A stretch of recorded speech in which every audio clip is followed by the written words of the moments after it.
Big news. Wayfair's President's Day clearance is on now. Through February 18th, you can get up to 70% off all things home. Score deals on living room furniture, kitchen and dining, bedroom furniture, and more. Our President's Day clearance is kind of like a present. President's Day? While we workshop that, you can shop Wayfair's biggest deals since Black Friday with free and easy shipping straight to your door. Shop Wayfair's President's Day clearance today at wayfair.com. Wayfair, every style, every home.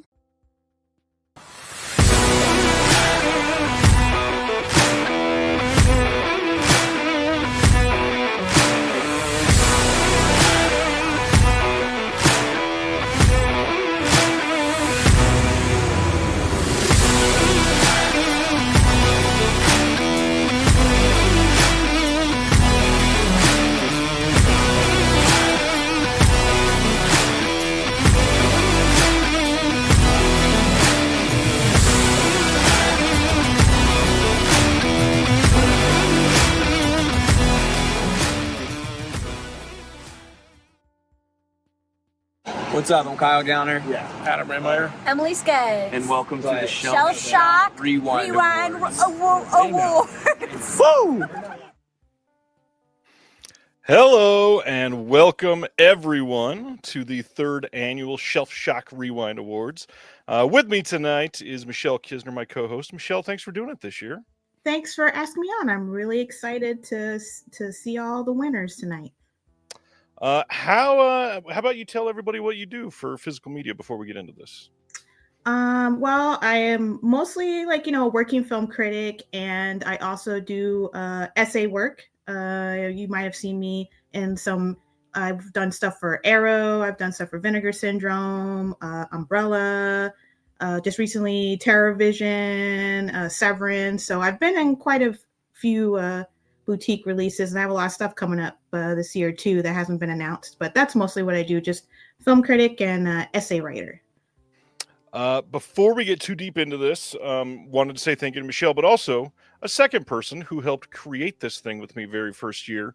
Let's bring on Mr. Stephen Billings. Oh, sorry, I wasn't ready. Wow, this quickly. Wow, thank you guys. Thank you guys for having me back on at the beginning of the show, just for charity, just to throw me back in here. I'm like that benefactor. I'm like the benefactor, like the owner of the football team that nobody wants to hear from, but he's got to come in and be like, "Hey guys, what's up?"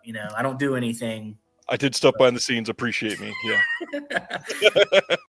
But it's awesome. Third year, Ryan. Did we think it was going to make it this far? Honestly, no.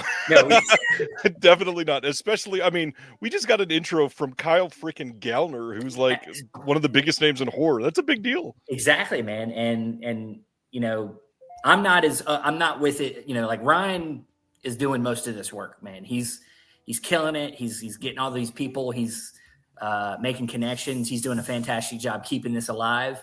I do video work for it. That's it, but Ryan's killing this thing. He's keeping this dream alive that me and Ryan started a few years ago. And it's looking beautiful, man. I love it. This is getting funner and funner every year. So, Michelle, I'm glad to see, I like that we're doing a new co-host every year. It's good to see new faces. And there's my co-host. Aww. Hi. Now, usually you're used to seeing every year I do an ad. There is going to be something this year. Unfortunately, she will not be starring in any Wives Love Physical Media this year. I didn't get to do that one with the wife and the kid, but she is going to say hey real quick. And so you can see her grow up through every Shelf Shock. But I do have something for you guys this year. You'll see it midway through the show. I hope you guys enjoy it. But yeah, that's it. That's all I got. I just want to say good luck tonight to all the nominees. Who's going to win? Who knows? There's some great releases this year. One of my favorites, I'm going to throw it out there real quick, from CIP, Roadkill. Nice. This is like my favorite release last year. I think it is nominated for something, so it's getting crazy. So hopefully that wins something tonight. But yeah, that's all I got, guys. I'm going to let you guys get this show started, and got this too. It's awesome. Good shirt. My favorite shirt. Have a good night, Stephen. Thank you so much. See ya. Okay, so before we get into our first award, really wanted to shout out tonight that the show this year is all in dedication to Lee Gambin, who we lost last May. The last time that we did this in February, Lee was once again in the comments as we were live, championing how great this was and wishing that we could do it over and over and over again. In fact, if you go back and watch last year's, you see him ask if we can do it every 6 months, and I say, God, no, that is so much work. But Lee himself is the one that got me into this industry, so I have to say thank you to him. He was an incredible person who I think about often, and just honored to be able to do this in his name tonight. And on that note, I think it's time that we bring in our first award. Hello, I'm Chris O'Neill. I am a filmmaker who has contributed several video essays and audio commentaries to various physical media releases. And I am also the cinema programmer here of the Triskel Art Centre in Cork, Ireland, where we're filming this segment. And today I am presenting the award for Best Pre-Code Silent Film Release.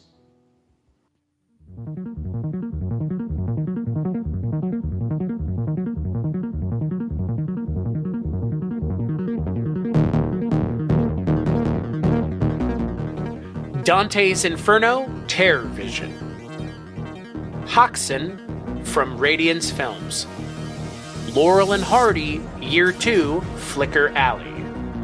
Louis Fouillade, The Complete Crime Serials, 1913 to 1918, Eureka Entertainment. Pandora's Box, Criterion Collection. So there are 2 awards. The first is for the Creators Selection Committee, and the winner of the Best Pre-Code Silent Film, as voted by the Creators Selection Committee release, is Louis Fouillade, The Complete Crime Serials, 1913 to 1918, from Eureka Entertainment. And the winner, as voted by the community, is Hixon by Radiance Films. Yeah, I mean, I never really think about these things in advance. So anytime there's a win, it's a great surprise, and obviously we poured a lot of love into Hexen, and I'm glad that people have appreciated it, and all the hard work is kind of being rewarded in a way. It was a bit of a different one for us because it was our first silent film, so it may have caught some people by surprise. But we're fans of all kinds of cinema at Radiance, and hopefully the first of many silents through years. So it's an honour to receive the award. Thank you very much. All right, congratulations to Radiance. Got Hoxton right here. Incredible looking release. This is a good time to be able to share with everybody that in each category, we're going to have 2 winners tonight. One is from the Creator Selection Committee, which is essentially our version of the Academy. We've got a bunch of creators that are YouTubers, podcasters, people from these labels, filmmakers, people that you would be pretty surprised to hear are wanting to be involved in this, but I'm so stoked that they would want to do it. So you are going to see a lot of really great things picked on by them. So essentially they're picking what they want, and then the community, you all also got to pick as well. So in every single category, we're going to have 2 winners. Silent film is a really overlooked one, so I'm glad that we can shine a light on that. Any thoughts on Hexen or the Louis Fouillade release there, Michelle? So Hexen I didn't pick up because I already had a release, and I'm trying to not double dip on things. But it's a fantastic movie. I mean, if I already didn't have it, I would have totally got that set because it's beautiful. So definitely deserved that win for sure. It absolutely did. But also the exact opposite of silent films is contemporary studio films. And to that, we go to one of my favorite people, my dear friend, Mr. Jeremy Long.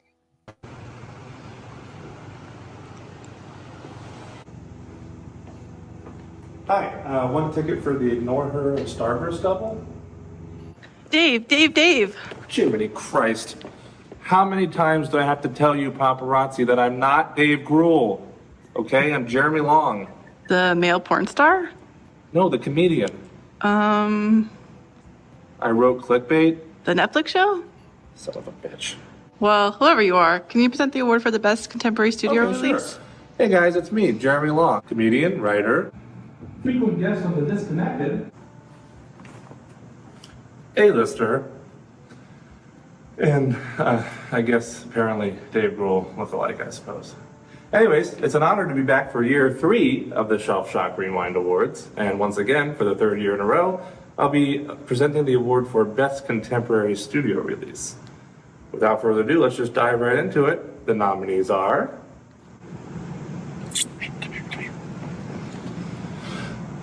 You may remember last year I dressed up as Barbie to announce the award for Best Contemporary Studio Release. Well, unfortunately for you, I've created an OnlyFans since then, so no free content this year, but if you want the link, DM me after the show. Don't tell Ryan. Okay, now on to the nominees.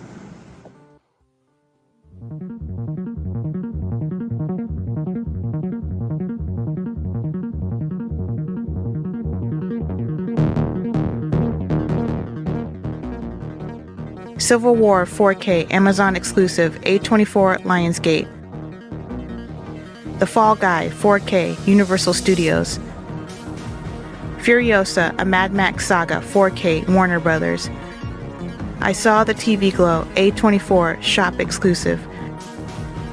Love Lies Bleeding, 4K, A24 Shop exclusive.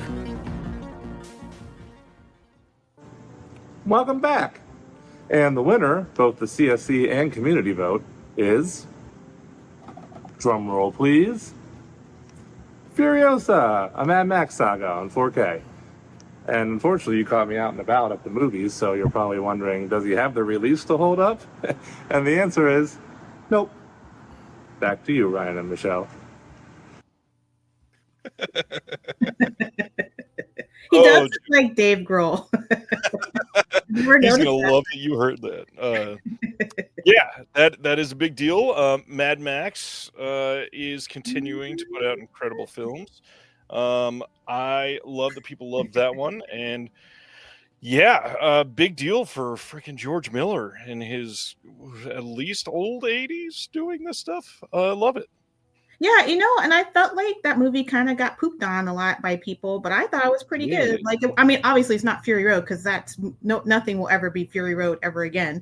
But I thought it was good for what it was, and guys 80 making movies, and they're like that action packed. That's pretty crazy.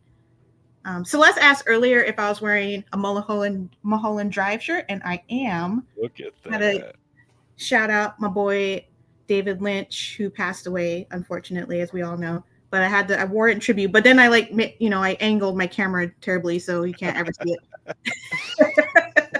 it. So yeah, congratulations to Mad Max not Fury Road, Furiosa Mad Max Saga. Love that Warner Brothers is doing great stuff with that. But not only are we getting obviously brand new titles released on physical media, but studios are still doing their best with catalog titles. And for that, we are already into our 3rd award. My name is Kevin Tudor. I'm one of the hosts of Almost Major, a movie podcast where we talk about the many major studios and the films they release.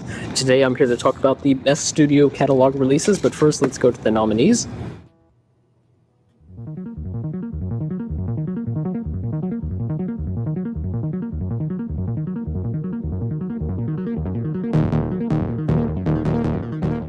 A Nightmare on Elm Street 4K, Warner Brothers. Bringing Out the Dead 4K from Paramount Pictures. Chinatown 4K, Paramount Pictures. North by Northwest 4K from Warner Brothers. The Searchers 4K from Warner Archive. And the winner, as the creators community voted for Nightmare on Elm Street 4K. And also that was the community's vote as well, so that's a 2 for 2. And I did bring something that is very apt for this. Please hand me this. Dog, what the fuck is this? Kevin is amazing. Everybody needs to go check out the Almost Major podcast. Congrats to Warner again for the Nightmare on Elm Street 4K. I got the UK version of this one. And of course, now we're seeing an indication that we are getting a full box set on 4K this year, potentially. Which is, I'm glad I waited, because I was like, if they did that one, maybe they're coming, and I'm trying not to double tip. I'm trying to be an informed consumer, I wish I would have done the same. Yes. Although I won't be too upset. We'll see what they can do with it. Yeah, I might have different extras anyway. So. You got a history with Nightmare on Elm Street? When's the first time you watched that one? Gosh, when I was a kid, that was one of the horror movies that I watched with my dad. We watched pretty much everyone that came out until after my parents got divorced. Obviously, I didn't see them as much, but yeah, especially Dream Warrior. That was the one we watched together all the time. We had it on tape, and so that's still my favorite one too. Is the third one. So if they throw a 4K out of that one, I will buy that immediately. In a heartbeat. We are going to do one more award before our first giveaway, so everybody get ready for that. When we do giveaways tonight, we're going to have a question, and the first person that we see a correct answer from, you're getting it. We'll explain that after we do this award, though. Let's go over to Dustin with Best Animation Release. Take on me. Oh, hi. I'm Dustin Putman, physical media enthusiast, author of The Fright File, two-time guest of Reconnected, and film critic to literally thousands of reviews at thefilmfile.com. I'm so pleased to be here today to present the 2025 Shelf Shock Rewind Award for Best Animation Release. Animation is a medium in which quite literally anything can be made possible, the only limit being the imagination of the artists involved. And it is because of this that it's one of my favorite categories. The nominees for Best Animation Release are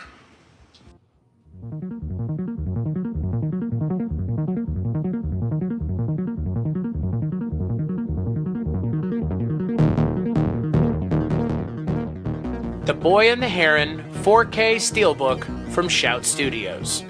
Fella Day 4K Deaf Crocodile.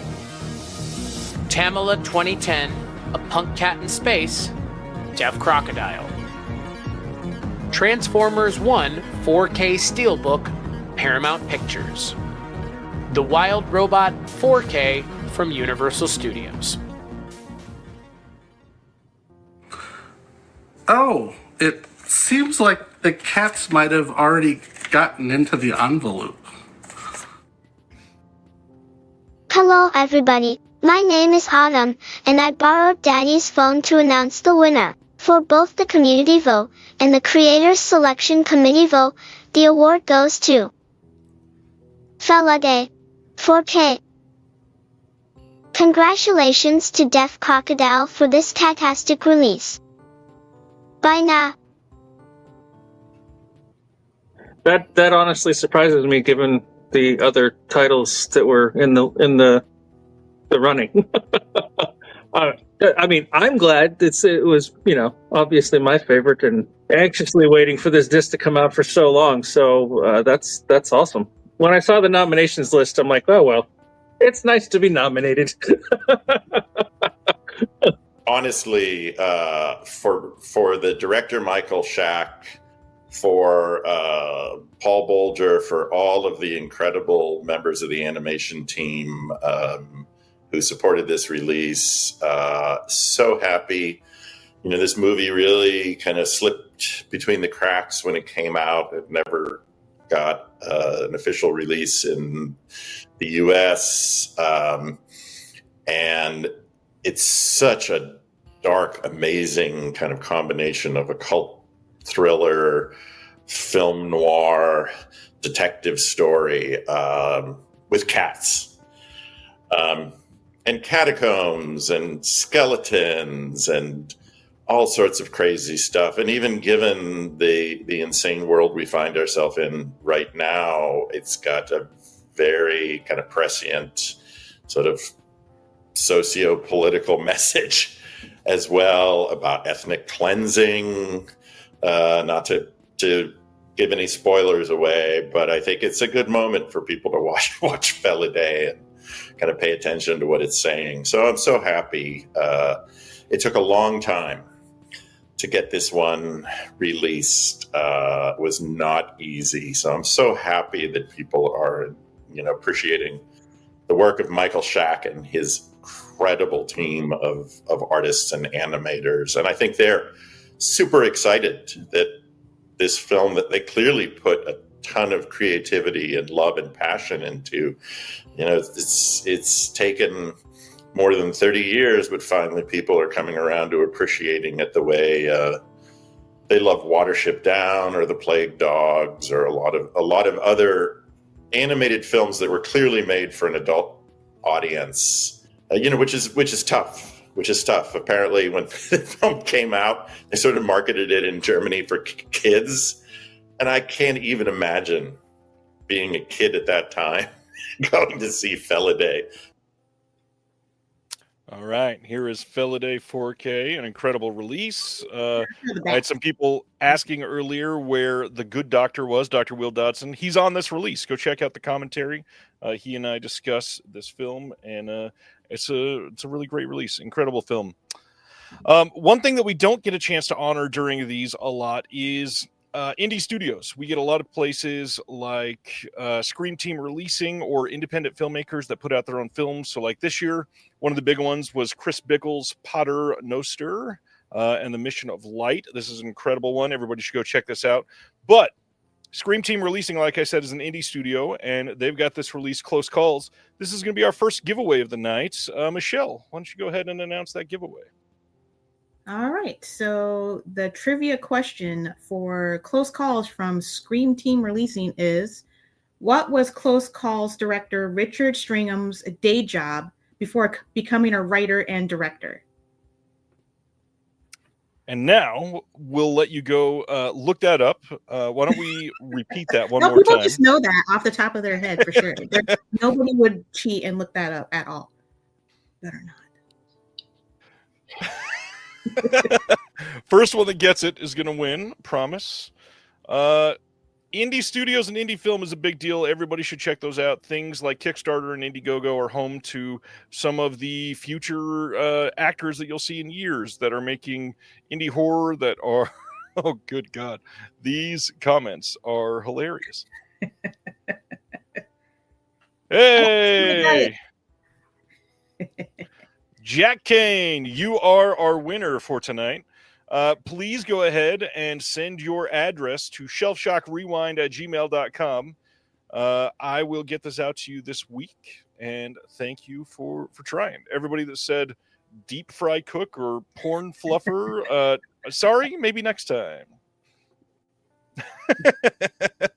All right, so that is our first giveaway, but that brings us to a pretty dang big category, and that is Best Martial Arts Release, which has been ramping up in competition over the last few years with a huge number of titles. Let's see what we can check out for Best Martial Arts Release. Everybody, this is Caleb from Caleb's Kung Fu Cinema. First off, I want to thank Ryan and Michelle for asking me to be a presenter on this year's Shelf Shock Rewind Awards. For those who do not know me, I am a host for a YouTube channel called Caleb's Kung Fu Cinema. I've been doing that for about 5 years now, and I really just use this channel to talk about things that I love, which are martial arts movies and other action movies. And I also like to document my ever-growing collection of Blu-rays, DVDs, and the like. But enough about me. Yes, today I am here to present the award for Best Martial Arts Release. Obviously, there are many releases that came out the previous year that are deserving of this award. But as we all know here at the Shelf Shock Rewind Awards, we're here to see who will be taking it home. So the nominees for Best Martial Arts Release are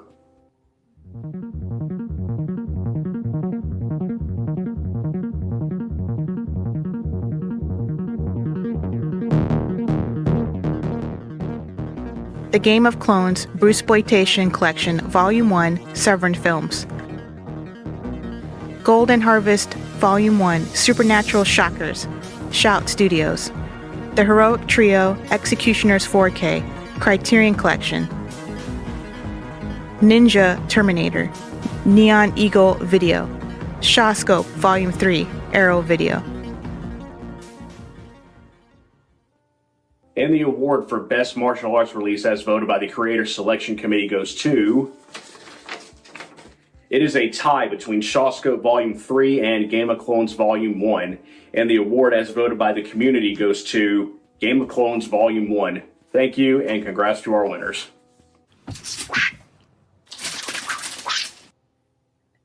Thank you. Thank you for this award. For the, I think it's the Best Martial Arts Release of the Year, which it is. So yes, we are working on more, so we thank you. Oh man, David Gregory went all out for that. I'm so grateful. I've got Shawscope Volume 3 here, really incredible release from Arrow, and you've got Game of Clones Volume 1. We got a Volume 2 coming eventually. No word on a release date yet, but it blew my mind that this came out. Like, these movies have been so hard to find. They are like all bootlegs. Like, that's all. I got rid of like all my bootlegs because of this release. Like, how cool is this? This is like, we're living in a golden age, guys. Appreciate it right now, because what the hell? It's a pretty impossible release, and the fact that it's Volume 1 is a huge deal. And I do want to give a little bit more of a shout out to Ninja Terminator, because I fucking love this movie so hard, and this release is incredible. Like, if you like Ninja Terminator, this is the release to get. And it had the original movie that like they stole parts of to like combine it into to make Ninja. It's just, this release is fantastic. So like, I'm just giving this, I'm just giving it a little extra love. You know, it didn't win, but it won in my heart. Okay. Well, even then, Neon Eagle Video does not get enough attention. The titles that they're putting out are really fun. They sell out very quickly. They're doing great work, mostly under the guise of Jared Honor, who's also from Mondo Macabro. Great curation, really good time. Martial arts, a major heyday right now through home video, of course. And really maybe only second to horror, which seems to win no matter what. That's always the big release that people love, is anything related to horror slashers. So it's time for our best horror release. Evening. My name is Katie. I make videos on YouTube about horror movies. I have a specific interest in Euro horror and Italian horror, so feel free to stop by my channel and say hello. That channel is Katie of the Night. But more importantly, I am here today to present to you the Best Horror Release category in Shelf Shock Rewind Awards. The nominees for Best Horror Release are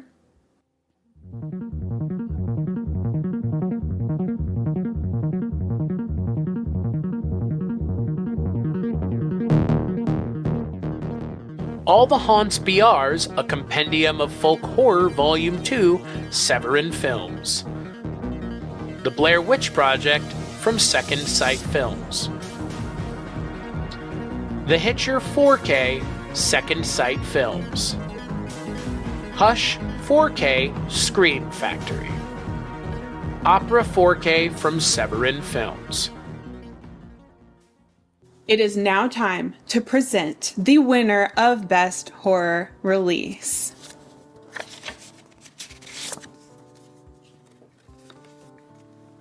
The winner of Best Horror Release, as voted by the Creators Selection Committee, is All the Haunts Be Ours, a compendium of folk horror, Volume 2 by Severin. And the winner, as voted by the community, is All the Haunts Be Ours, a compendium of folk horror, Volume 2 from Severin. All right. This is a reminder of all the hard work that goes into these box sets. This thing is a legendary release, just like the first one was. The first release won a ton of awards here when it first came out, and now we have a second volume. So that might not be the last time you hear that title announced tonight. But next, we have our next prize of the night. We had our little celebrity intro, but we had somebody that wanted to share some of their favorite releases from 2024. So let's shoot over to that video. Hi, my name is Francis Galuppi. I'm a filmmaker, physical media collector, enthusiast. I just realized I'm wearing a physical media hat. That was not intentional. but here we are. Anyway, Ryan and Jeremy over at The Disconnected asked me to come on and talk about some of my favorite releases of 2024. There was a lot to choose from, so this was tough, but I picked 5. I'll try and make it quick. I'm going to start with Pat Garrett and Billy the Kid from Criterion on 4K. This thing is gorgeous. It has the 50th anniversary release, which is, you know, maybe the closest thing we're going to get to Peckinpah's original vision, original cut for this movie. Next up is The Conversation from Lionsgate Limited. This thing is just a beast. This is one movie. And yeah, it has a tape in here of the soundtrack. It features Laurent Dureau's artwork. It's just gorgeous. Next up is Rolling Thunder from Shout Studios. This is one of my favorite movies. And yeah, Jackson Stewart and I actually did a commentary track on this thing. I promise that's not why I chose it. It really is one of my favorite movies, and it's a beautiful transfer. But if you want to listen to Jackson and I just kind of geek out about this thing for the entire runtime, there it is. Next up is Opera from Severin in Forte. Again, just a beautiful release, and it's Argento at its finest. So that's in there. And last is Cannibal the Musical from Vinegar Syndrome, Degasser Video. I have been waiting for this for so long. I'm such a big fan of Matt and Trey and just everything they do. There's in the booklet, there's an essay from Walter Chaw. I'm just so happy this thing exists. Anyway, so those are my 5 picks. Thank you so much for having me. I hope y'all enjoy the rest of the Shelf Shock Rewind Awards, and yeah, go physical media. Thanks so much. If you would have told me 2 years ago when we were doing this for the first time that the director of one of my favorite movies of last year was going to be sharing his favorite picks on the show, I would have laughed so hard at you. Awesome.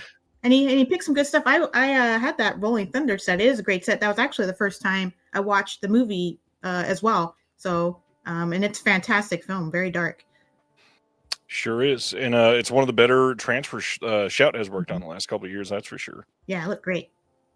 All right. One area that gets overlooked a lot in physical media is documentaries. I love documentaries a lot, and I'm glad that we've seen a bit of an uptick in some documentary releases. So now we go over to somebody who just released a pretty incredible documentary himself.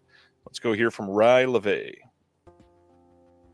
Hello, everybody. My name is Ry Levy. I am a documentary filmmaker, and I am honored to be able to be here to present the Physical Media Award for Best Documentary Feature Release.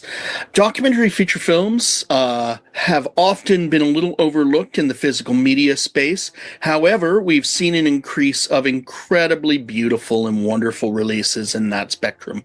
I have benefited from this with my own film, Out in the Ring, and I'm also thrilled to have just made a film about this exact topic of physical media collecting called Boutique to Preserve and Collect. So I am absolutely honored to present the award for Best Documentary Feature.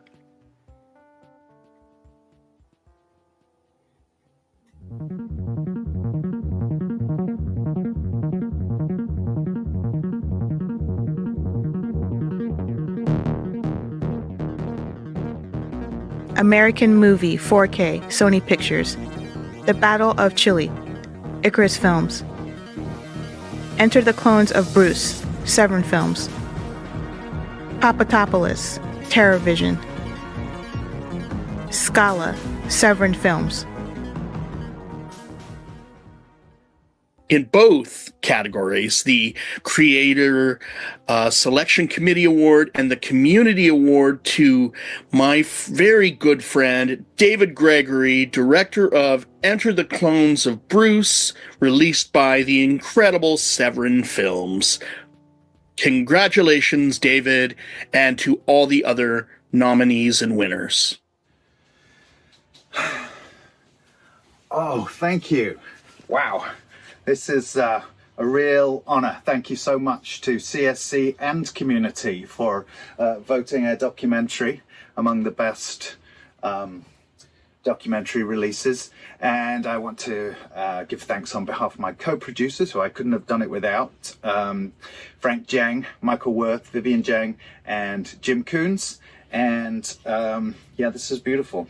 It is actually, because it's a piece of the staircase of the original Texas Chainsaw Massacre house, and it's another special Easter egg for the community as thanks. Here is a photo of Bruce Lay, one of a kind, bored on a train circa 1982.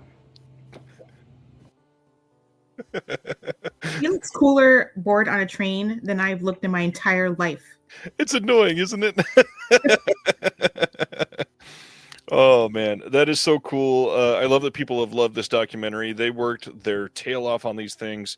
Severin put so much time into their box sets, and this one is no joke either. And if you've not picked it up, don't forget, buying it from their website gets you an exclusive film. Like if you buy the wide release, you don't get the extra disc. So check it out on their site if you're looking into it after tonight's show. Now we get into some of the technical things. I am a big fan of, audio quality and video quality like the rest of them. Although I don't even have a proper audio setup. So this is one that I rely on some other people to be able to look at this in a better light. And I couldn't think of anybody that would be better to present this than somebody who runs audio on feature films and TV, my friend, Bryan Dembinski. My name is Bryan Dembinski, and I write the out-of-print column for the Physical Media Advocate. I also review long-forgotten movies on Letterboxd as LD for Days. As a day job, I'm a production sound mixer, and I've done a fair share of TV shows and films, so I know how important it is to hear the dialogue and how bad sound can sink a good movie. However, when the sound is great, it takes the movie-watching experience to a whole nother level. This year, the nominations for Best Audio Presentation are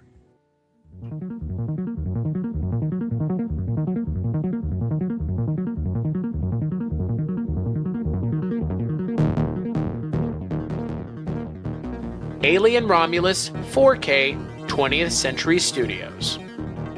Civil War 4K Amazon exclusive A24 and Lionsgate. Dune Part 2 4K Warner Brothers. Godzilla -1 4K from Toho. Opera 4K Severin Films.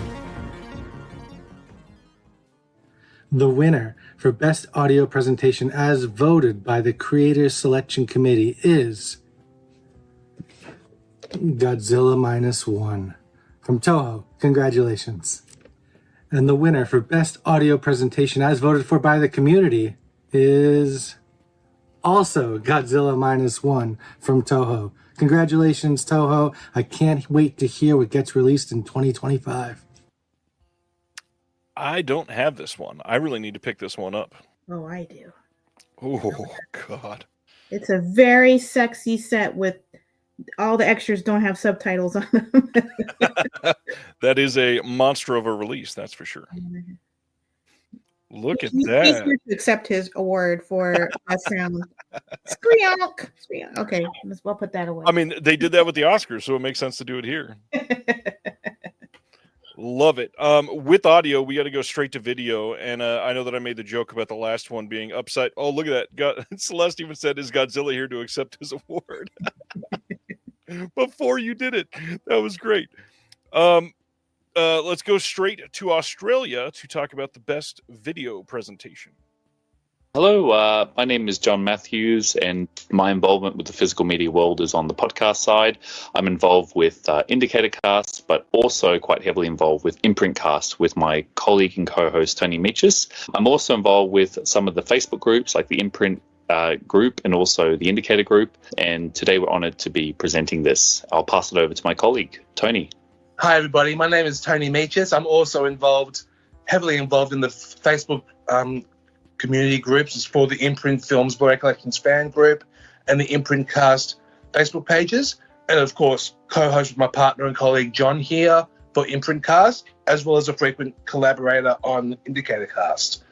And I would like to thank Michelle and Ryan personally for inviting us along to be a part of the Shelf Shock Rewind Awards for the second time in a row. So we're very honored to be talking and presenting the Best Video Presentation category. Obviously, in this world of physical media, video presentation is very important with the amount of extensive work put into restorations. Well, it is important for film lovers in particular because, as John and I, we're purists, basically. Like, we love watching movies in 35mm or 70mm on film at the cinema, but also in the physical media world, even though you won't get that exact same feel, at least you have to have a decent presentation on home video. Now with 4K, can't get any better than this. It's very important now because the bar has been raised from various labels, and it seems like every month we're getting more and more amazing releases. And I think the 4K format has pushed it to a whole new level. And labels that obviously are just working with the new technology and obviously the HDR technology in various formats,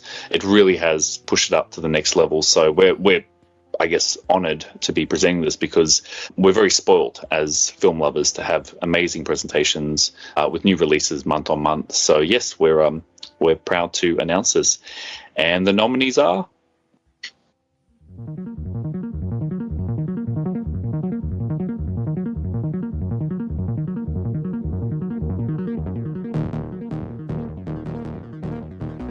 The Case of the Bloody Iris 4K Celluloid Dreams.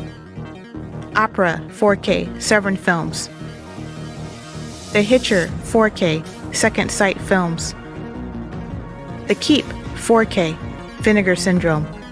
The Silence of the Lambs 4K Arrow Video. Okay, and the CSC winner for Best Video Presentation goes to The Hitcher 4K from Second Sight Films. And the community winner for Best Video Presentation also goes to The Hitcher 4K from Second Sight Films. Congratulations. Well-deserved release, I'll tell you that right now. Absolutely. And just a comment, the amount of time that was put into this was worth it. I know there was a long wait on The Hitcher, as you know, Tony. I think they announced it maybe 2 years ago, but it was worth it because what we got was one of the best possible video presentations we could have got for the film in 4K. Couldn't agree more. Thank you all, and congratulations once again. Thank you. Here it is, the Hitcher 4K, one that people have been waiting for years for in a ginormous release from Second Sight. They never fail to put out literally the definitive release of the films that they're releasing. Yeah, I got to replace, I had the old German Blu-ray. I think it was like an upscaled. It didn't look great. Also, I don't understand German, so I couldn't read any of the extras. So this was in English, so I enjoyed it quite a bit more.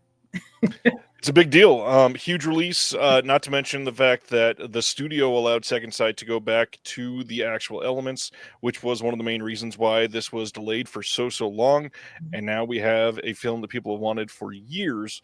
And funny enough, many of the ones that we're covering tonight were on that list of like, this will never be able to be released, and somehow we're holding them in our hand. 2024 was a massive year for Grail titles for everybody. And one of the reasons that we're allowed to revel in those is all the great retailers that we have. So in the US, we've got places like Diabolic DVD, Orbit DVD, Brother Belial, Atomic Movie Store, Grindhouse Video. There's some more. In Canada, you've got Rough Cut Video. The UK has a handful of shops like Treasured Films. There's Def. There's a couple new shops that just opened. I think one is called LimeWire, if I remember right. Over in Australia, we've got Dead End DVD and a couple others. So I really want everybody right now to, in the chat, shout out your favorite. What's your favorite retailer to get physical media from other than direct from the labels themselves, which is always a great place to buy them. Make sure that you continue to support that way. But if you're going to be buying from a third-party retailer, put your favorite one in the chat. And the main reason for that is I have our next giveaway. Our next giveaway is going to be a Brother Belial $50 gift card. You can check that out. But in return for this gift card, let's give a shout out to Brother Belial by watching this short video spot. You love physical media? Yeah. Want to support small business? Mm-hmm. Come check out BrotherBelial.com. What will I find there? A sizzling selection of boutique releases from all regions, collector's editions, imports, media books, steelbooks, box sets, 4K, Blu-ray, vinyl. Wow, what about shipping? All orders over $100 shipped free. I have a pre-order. No problem. All in-stock items ship immediately at no extra cost. Are you careful with the movies? So careful. Let's go. Come check out www.BrotherBelial.com today. So if you've never given Brother Belial a try, give them a try today. They do really great with shipping, and the big thing is you can pre-order 5 things with 5 different pre-order dates, and they will ship as soon as they're in stock. Not when the last one gets in stock, as soon as each one is in stock at no additional cost to you. Check them out. As far as our giveaway, looking to the chat for the answer to our next question, and we've been so caught up on Bruceploitation tonight, let's discuss one more question surrounding that. Here is the question for the giveaway. You are, again, going to get a $50 Brother Belial gift card, and please answer as soon as you can. Here we go.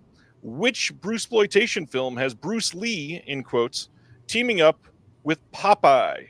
Which Bruceploitation film has Bruce Lee teaming up with Popeye? Please give an answer there. So, Michelle, what's your favorite retail store? Diabolic. They're That's my a good favorite. choice. And I also like Orbit. Like, basically, I just bounce between them. They're like, I'm in a 3-way with them right now. Like, I'll go to Diabolic, and if they don't have it, I'll go to Orbit, and then just go back and forth. But they're both fantastic. I do most of my pre-ordering with Diabolic, actually, because they've just never let me down. It's like funny. I'll see people online, and they'll be like, "Oh, I pre-ordered it from Amazon, and like the cover was ripped in half, and I also got it 3 months later." Never had an issue with Diabolic. On time, perfectly packed. No dings, anything. So, I mean, if you want, I think they're the best for pre-orders, honestly. Duncaster, you are the winner of the $50 Brother Belial gift card. Please send an email to me at shelfshockrewind@gmail.com. Let me know you won the Brother Belial gift card, and I will get that email to you as soon as possible. Man, there's a lot of frustrated people saying The Dragon Lives Again. I'm sorry. Somehow even my wife answered The Dragon Lives Again. You must have Googled that very quickly. Well done. All right. We just got done talking about best video presentation, but one of the great things with video presentation is just the way that we've seen the upgrades, whether something is going from VHS all the way to 4K, getting a first time on disc release or anything like that. It is a huge, chance to see what we can get out of some of these films. And I figured the best person to talk about that is a VHS enthusiast. So let's send it over to Lunchmeat VHS.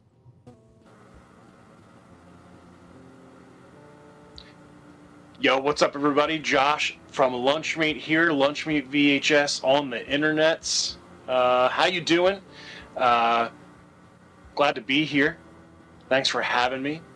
If you like VHS stuff, if you like it, come and get it at Lunchmeat. We got it. Everything you've ever wanted on VHS, which is a good segue into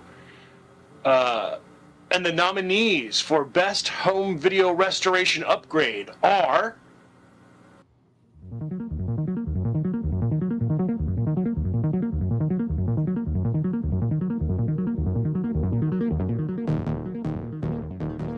Bringing Out the Dead 4K Paramount Pictures. The Case of the Bloody Iris 4K from Celluloid Dreams. The Hitcher 4K Second Sight Films.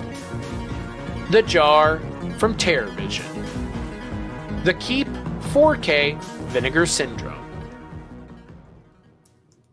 and the winner of the Best Home Video Restoration Upgrade, as voted by the Creators Selection Committee, is The Hitcher from Second Sight Films. The community winner, The Keep from Vinegar Syndrome. Both great things. Both great films. Congratulations to the winners. And I'm going to go watch The Keep on VHS in the other room. Rewind or die.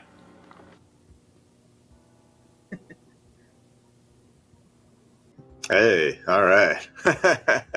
Well, listen, I'm really glad. Thank you. The Keep was a lot of work. Obviously, that was a title that a lot of people had been looking forward to seeing come out, myself included. So to be a part of that restoration was really great. A lot of work went into that one. So thank you. I'm glad it's being recognized. All right. Obviously, a pretty huge title in 2024 is Michael Mann's The Keep. I have this sad no slip case. And it's in a plastic, which like makes me look like a poser. I've seen this movie before. I've never watched this movie. Okay, guys, I have a lot of stuff. I have a big stack. It's a big deal, obviously. Sold like crazy. I think it was like 34 hours to sell like 14,000 copies, including a couple thousand that were not in slipcovers. Good stuff from Vinegar Syndrome. Glad it looks great. Congratulations on the win. This again, another like giant Grail title that people have said for years we were never going to get, and here it is in beautiful 4K, and it's incredible. All right, so now from that, speaking of slipcovers, it's always the right time to talk about packaging because many people think that's what it's all about. So let's talk about these companies that put a lot of thought into our packaging, including slipcovers, how the discs are housed, how everything goes into these just to get it onto your shelf. Let's look at best packaging design. Hi, my name is Rachel Belvoir. I write for the website Comic-Con and have a regular column in the Physical Media Advocate. But today I'm here to talk about packaging. Packaging's important. It's the difference between waiting for that package of Blu-rays to come in the mail and finding out that the discs are loose or they're scratched. Or my personal favorite, when you try to take the discs out and it feels like you're going to break them, that's fun. I don't know about you, but I find sometimes the most expensive sets are the worst offenders. Usually there are more discs involved, so I guess in that sense it makes sense, but it doesn't. And sometimes it's your favorite TV show. I don't know which one I could be referring to. But yeah, where the cases are hard plastic, the discs are stacked for no explicable reason, and suddenly the show that you want to be able to turn on all the time, you're overthinking it and saying, maybe I shouldn't. Or maybe I need to buy new cases, that don't break the discs to house it in, which kind of makes no sense too, and gets expensive. But it's all part of being a collector, but it shouldn't be the part. It should be watching the movies. Because as fun as Blu-rays are to display on a shelf, the point is to watch the movies. Whenever the joy of getting to add a new film or show to your collection gets spoiled by having to think, well, should I really buy this because I think the packaging is going to make me nuts, that's not fun. So the labels this year that considered function as well as cool cover art, do not think your efforts aren't noticed because they are. And it really makes all the difference in the world, and thank you. So without further ado, the nominees for Best Packaging Design this year are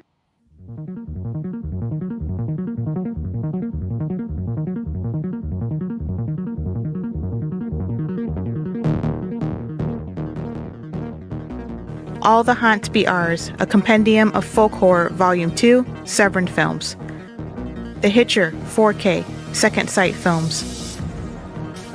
The Neverending Story, 4K, Imprint Films. The Tenant, 4K, Vinegar Syndrome. Through the Looking Glass, 4K, Melusine. CSC, a community winner for Best Packaging Design this year is All the Haunts Be Ours, a compendium of folk horror, Volume 2, from Severin Films. Congratulations, Severin Films. Shout out to Rachel for that tribute to Lee Gambin on the shelf there. I love that. I loved it. Yes, All the Haunts Be Ours, beautiful set.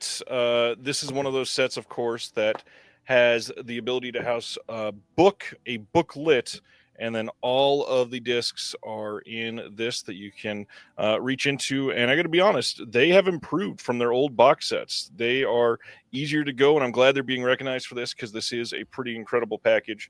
Hope people that have not checked it out, check it out. I will say, though, that Neverending Story imprint set, I have that big, it's over there. Like, it was too big to bring over here. I was like, I don't know, it might cause an accident or something, but it was beautiful. But it is definitely big. Like, it's hard to display, but one of the best looking sets I've ever seen in my life. It's absolutely gorgeous. One that is beautiful that is causing me some FOMO is that one. But Stephen Billings, who was here at the beginning of the show, wanted to speak out about people that are perhaps experiencing some FOMO. So here's a message from our founder, Mr. Stephen Billings. Hello, my friends. I'm Stephen Billings, and I'm here to talk to you today about something I think all of us physical media collectors have gone through at some point. The fear of missing out. Or FOMO, as we call it. Whether it's a limited edition slipcover or just the limited number copies that is made for a certain release. We've all been through it. And not only that, just the financial stress that physical media collecting can have on a person. But I do have a service today that I think can help you. It's called FOMO No Mo. FOMO No Mo is a counseling service that helps you manage the day-to-day stress that it takes to be a physical media collector.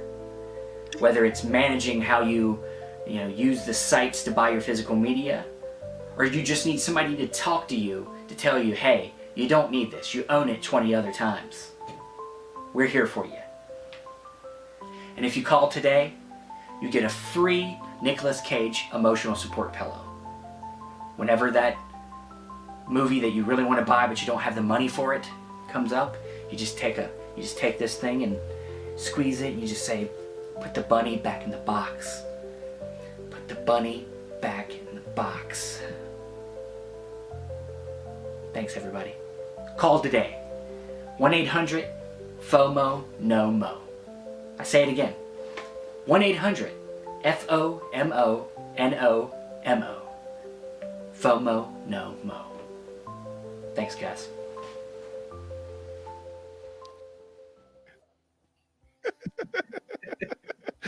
Oh man, I know a lot of people loved his commercials last year. This was a big step up from last year. My boyfriend is that service for me, in which he just every time he comes over, he's like, "Oh, is that new?" And I'm like, "Oh, that's like a 6-month-old pre-order, but it's a lie. I bought it a week ago." And he's probably watching this, because he loves me. So now he knows my lies over the years. He probably already knew. He just understands. I hope everybody's having a good time so far. We've got a couple more awards to go before our next big portion of the show. So let's go into one of my favorites, which is Best Steelbook. Hey, Shelf Shock Rewinders, it's me, Ryan, one of the co-hosts of the New World Pictures podcast, where we talk about every movie released by New World Pictures, New World Video, New World Television, New World International, etc. And I'm here to introduce the best steelbooks of the year. Steelbooks, we all love steelbooks. I bet even one of the co-hosts of this very show absolutely loves steelbooks. Steelbooks like Rock and Roll High School, or Forbidden World, or Battle Beyond the Stars. All films released by New World Pictures that we covered on our podcast. Maybe if you like those movies, you'd like to check out an episode. I don't know. I'm not here to tell you what to do. I'm here to tell you who won.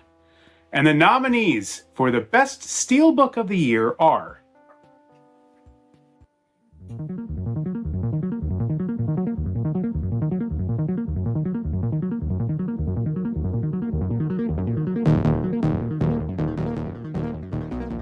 Body Double 4K from Sony Pictures.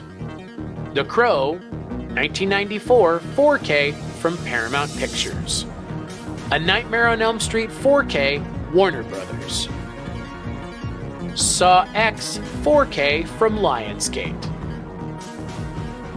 Thanksgiving 4K Sony Pictures.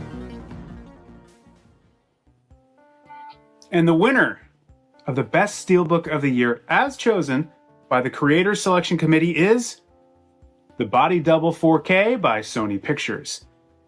And the community winner of the Best Steelbook of the Year is also the Body Double 4K Steelbook released by Sony Pictures.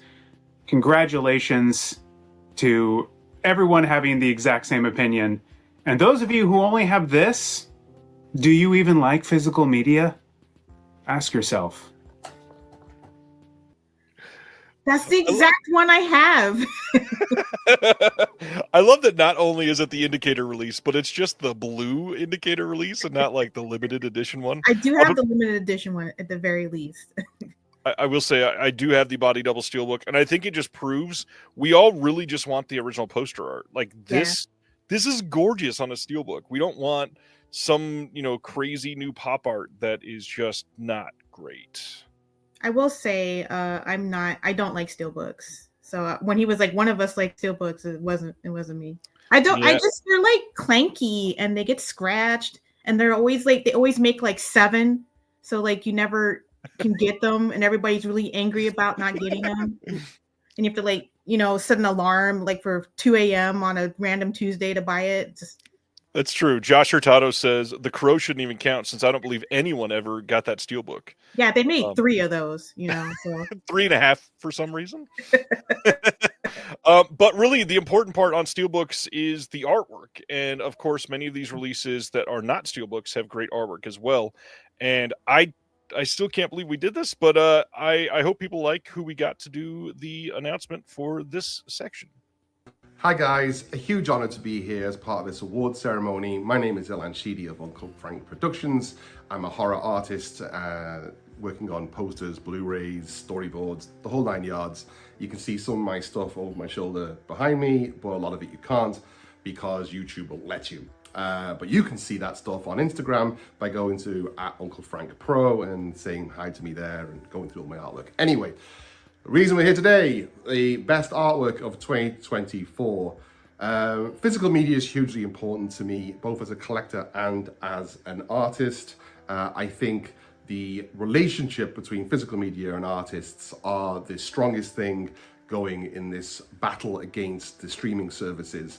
Being able to hold these great, innovative pieces of art in your hands that both elevate the films themselves and give a platform for some of the most amazing artists in our industry to kind of find fans of their work. There's so much passion and so much beauty behind these really, really, really interesting projects. A shelf of Blu-rays in this day and age is like going around a gallery or a museum. And I honestly think that the future of the industry lies in the hands of a lot of these artists. So without further ado, here are the nominations for Best Artwork.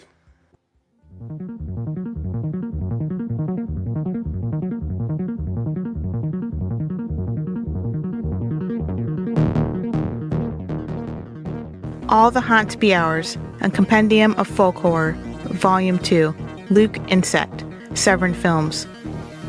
Demon Pond, 4K, Yuko Shimizu, Criterion Collection. KRL, Astra Zero, Criterion Collection. The Hitcher, 4K, Adam Strathard, Second Sight Films. A Simple Plan, 4K, Matt Griffin, Arrow Video. Fantastic work all round. You're all winners in my eyes, but I'm going to have to announce a winner now. Okay, so according to the Creators Selection Committee, the winner for Best Artwork goes to All the Haunts Be Ours, a compendium of folk horror Volume 2, released by Severin Films. Yeah. Oh. Insert sound effects here. And also, the community said the same thing. So that's basically 2 awards. So congratulations, Severin Films. Everyone go out and buy All the Haunts Be Ours, a compendium of folk horror Volume 2. Once again, shout out Ilan Sheedy over in Europe, being able to announce these. He has produced some of the best media book art around. You can pick up some of his original prints over at brotherbelial.com right now. Go check it out. Some really great stuff. And for everybody that's saying, Reggie, I do love the original posters, but I have to admit, original art for physical release is often more interesting. I was mostly just talking about steelbooks. I would, for the most part, I would agree. The way that they support these, it goes a long way. For the most part, some great art can make a release elevated compared to what it was without that. So I always love to see that for sure. Let's go to another section of our show, which is very different. If you've been here for the last couple of years, you will remember that we always have a segment dedicated to Sergio Mims. So let's talk about Sergio Mims.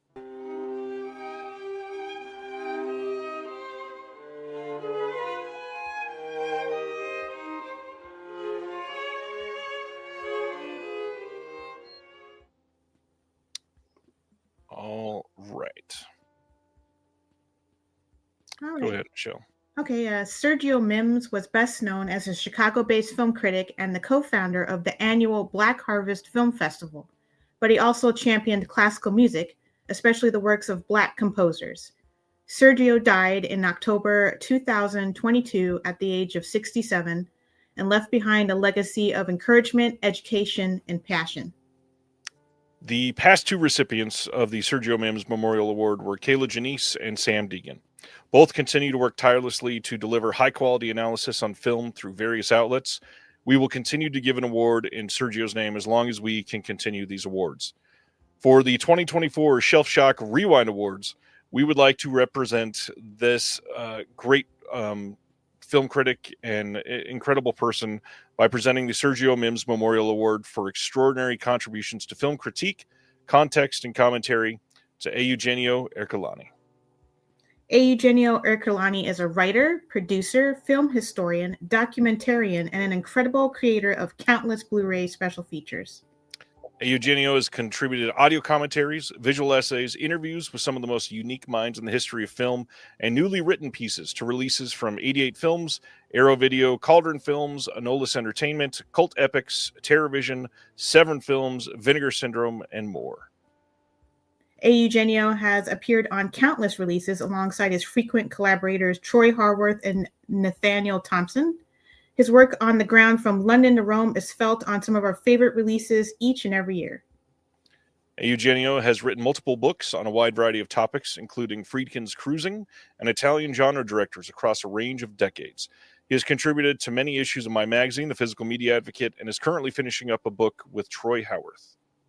In much of Eugenio's work, a passion for film and archiving the voices of our film history rings throughout. The stories that Eugenio is able to pull out of individuals who have been interviewed time and time again for the last 50 years shows his natural ability to get his interview subjects on his side, but his relationships with lesser-known names is what makes his contributions most exciting. We would like to say thank you to Eugenio Ercolani for his prolific list of accomplishments, his ability to tie his own history to every random individual involved in film in Italy over the last 60 years plus, and his passion for physical media from A-list titles to what many would call Z-list trash. We also have some words of appreciation from a few of his peers and collaborators to share with all of you. I value him very much, not only as a colleague. We've worked together on numerous projects going all the way back to, I can't even remember at this point when we started. It would have been within the last 3 or 4 years, I suppose. He helped me very much on my book about Umberto Lenzi. We have since collaborated on a upcoming book that hopefully will be coming out sometime this year.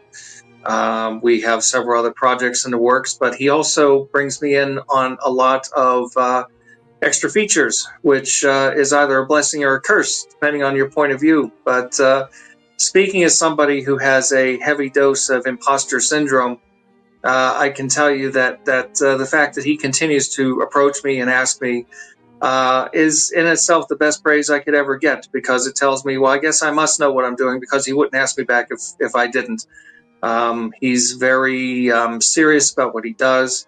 He has a tremendous sense of humor. I mean, as much as I value him as a colleague and obviously somebody who hooks me up with jobs, which I greatly appreciate, I very much value him as a friend, above and beyond anything else. We talk on a regular basis. We're like a couple of gossipy old women on the phone. We share jokes. We talk about all the gossip, all the juicy stuff that doesn't get made public.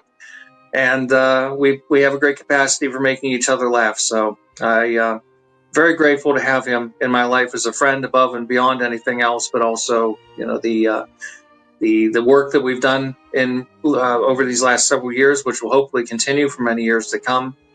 I think it's long overdue that he gets some recognition, because I don't think there really is anybody in this business who works harder than him.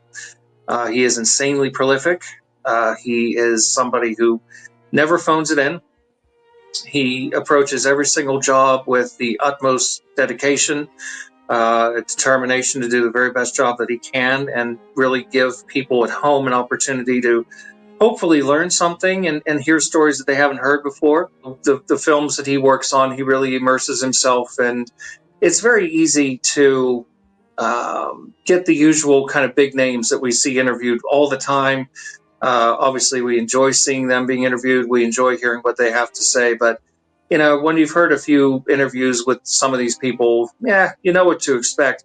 What he's really extraordinarily good at is finding a lot of the more lesser seen people behind the scenes, the ones who really have some of the best stories. And the interviews that he gets with people like that don't get the attention that they deserve, because fans tend to really just gravitate towards the big names. Oh, they've got Dario Argento, they've got Ernesto Gastaldi, and it's like, yeah, we've heard these people talk 1,000 times, and they're not telling us anything they haven't told us before.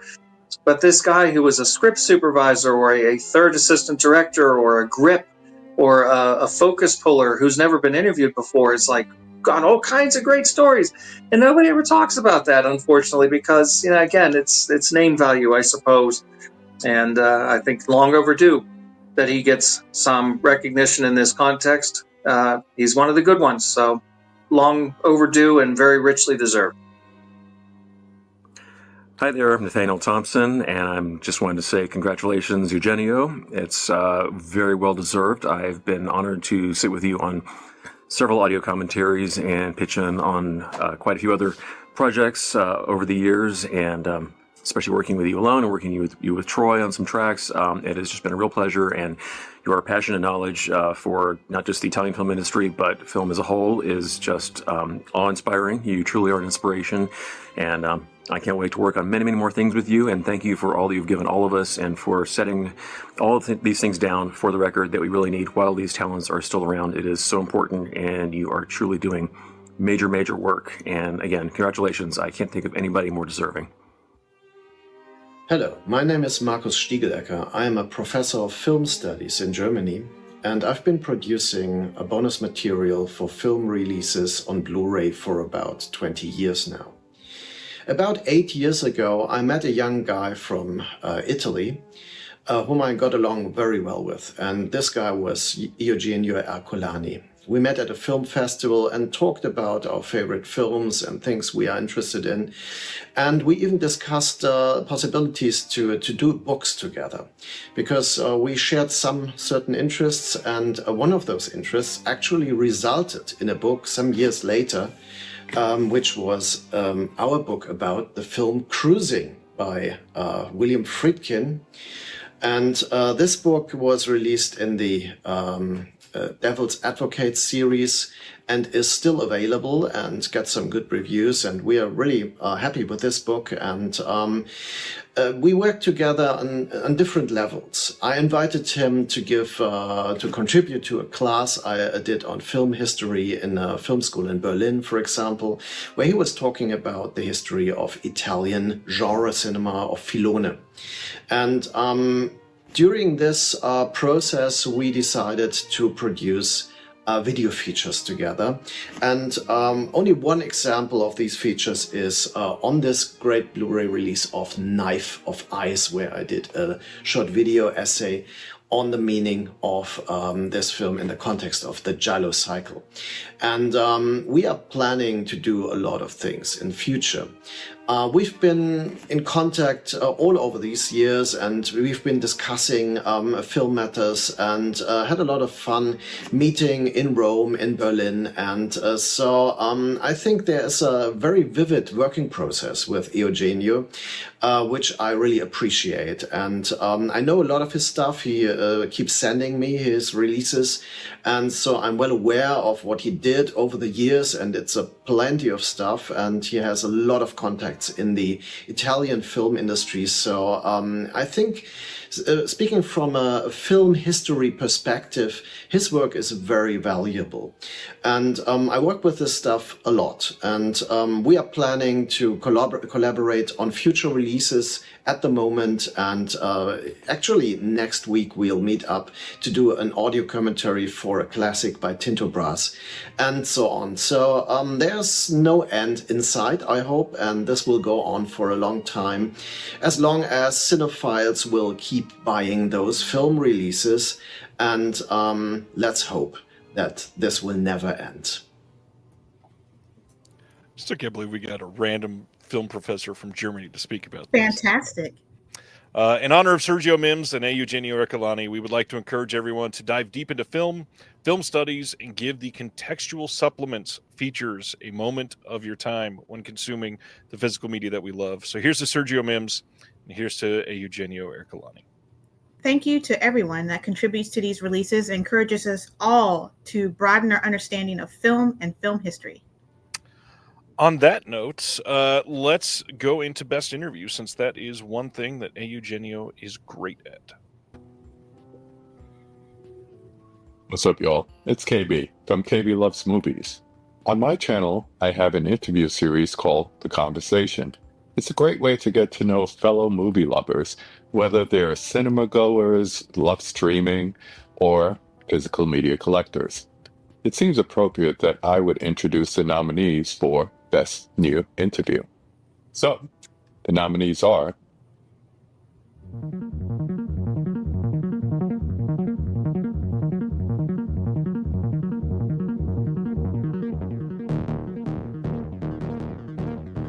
Doomed to Live interview with C. Thomas Howell, The Hitcher 4K from Second Sight Films. Conversation between director Greg Araki and filmmaker Richard Linklater, Greg Araki's teen apocalypse trilogy, Criterion Collection. Interview with Harmony Korine, Gummo 4K from Criterion Collection. A rumination on salvation, Nicolas Cage on Bringing Out the Dead 4K, Paramount Pictures. A video interview with writer-director Paul Schrader, Touch Cinematograph. And the winner of the Best New Interview, as ordered by the Creative Selection Committee, is conversation between director Greg Araki and filmmaker Richard Linklater on Greg Araki's teen apocalypse trilogy, Criterion Collection. And the winner, as voted by the community, is Doomed to Live, interview C. Thomas Howell, The Hitcher 4K, Second Sight Films. Congratulations to both winners. All right, here is that Teen Apocalypse trilogy from Criterion. Another big release that people have been wanting for quite some time. Yeah. So glad we got that. And of course, some killer titles coming out from Criterion all year. Glad that they've been able to step up on a bunch of pretty big titles. You know, we just saw Harmony Korine and a couple others that have been pretty big. I feel like they're feeling the heat now, because they used to be the only game in town, and now they're not.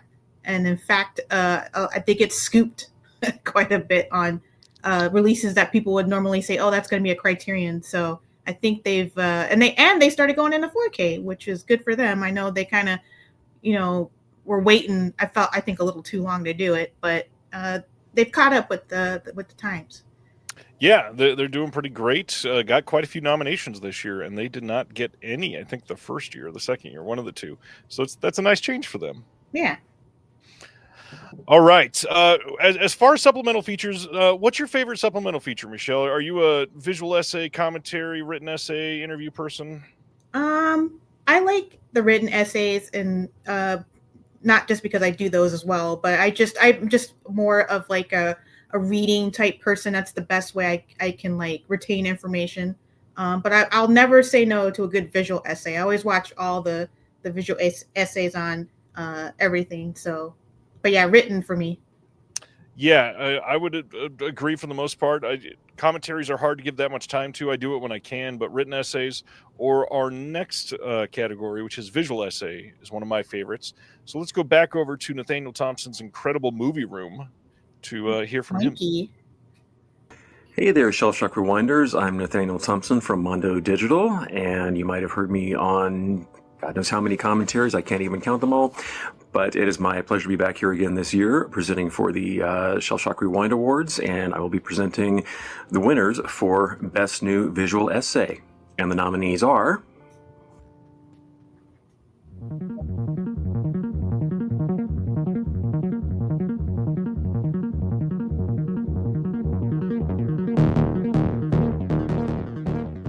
Coffin Joe's Sedin Underworld by Lindsay Hallam, Inside the Mind of Coffin Joe from Arrow Video. Desperate Times Call for Desperate Measures by Chris O'Neill, Red Rock West, Cinematograph. Don't Let the Title Fool You, Little Darlings Beyond the Teen Sex Comedy by Sam Deegan, Little Darlings 4K from Cinematograph. The Kids Aren't All Right by Erica Schultz, Run and Kill from Error 4444. Tom York Spells The Music of Suspiria by Philip Jeffries, Suspiria 2018 4K, Imprint Films. Okay, well, that was some very tough competition. I know we all really want to know who the winners are. And first of all, here we go. The winner for the Creator Selection Committee, actually, it's a tie. It's Don't Let the Title Fool You, Little Darlings Beyond the Teen Sex Comedy by Sam Deegan from Little Darlings 4K by Cinematograph, and The Kids Aren't All Right by Erica Schultz from Run and Kill, Error 444. And the winner for the public vote is, let's see, it's Don't Let the Title Fool You, Little Darlings Beyond the Teen Sex Comedy by Sam Deegan, Little Darlings 4K Cinematograph. Congratulations, round of applause, and back to the show. Congrats. Here's Little Darlings. This is the first title announced by Cinematograph over this last year. An incredible release for a movie that people have wanted for quite some time. And special shout out to Erica. Just an amazing contributor to many of these releases. I've been honored to work with her a few times, and every single time is impressive. Look at that. Her book, all right. The Sweetest Taboo. This book is incredible. Well, Erica wrote it, just to say that. But this book, if you want to know every kid that ever died in a movie ever, in graphic detail, and you want a book about it that's hilarious too, get this book. I think it's sold out. I don't know if she's going to reprint it, so you might have to buy it secondhand because I know it was really popular. But this book is fucking incredible. I read it cover to cover in a day. And I also wanted to shout out Error 4444 because I work with them a lot, and they're super nice. And they employ a lot of women and people of color, and super great company to do work for. And I have a couple releases actually coming out with them in a couple months, I think so. But yeah, I was so happy to see them nominated for something and win something. It's a big deal. Air 4444 does not get enough attention. Glad that Erica and Sam are getting their due there. But when it comes to essays, a lot of people want to know about the written essay. So let's go for best written essays to The Good Doctor. Hey everyone, Will Dodson here, and I am thrilled to be here for the third annual Shelf Shock Rewind Awards, presenting Best Newly Written Essay. Not oldly, no reprints, all brand new scholarship. And the nominees are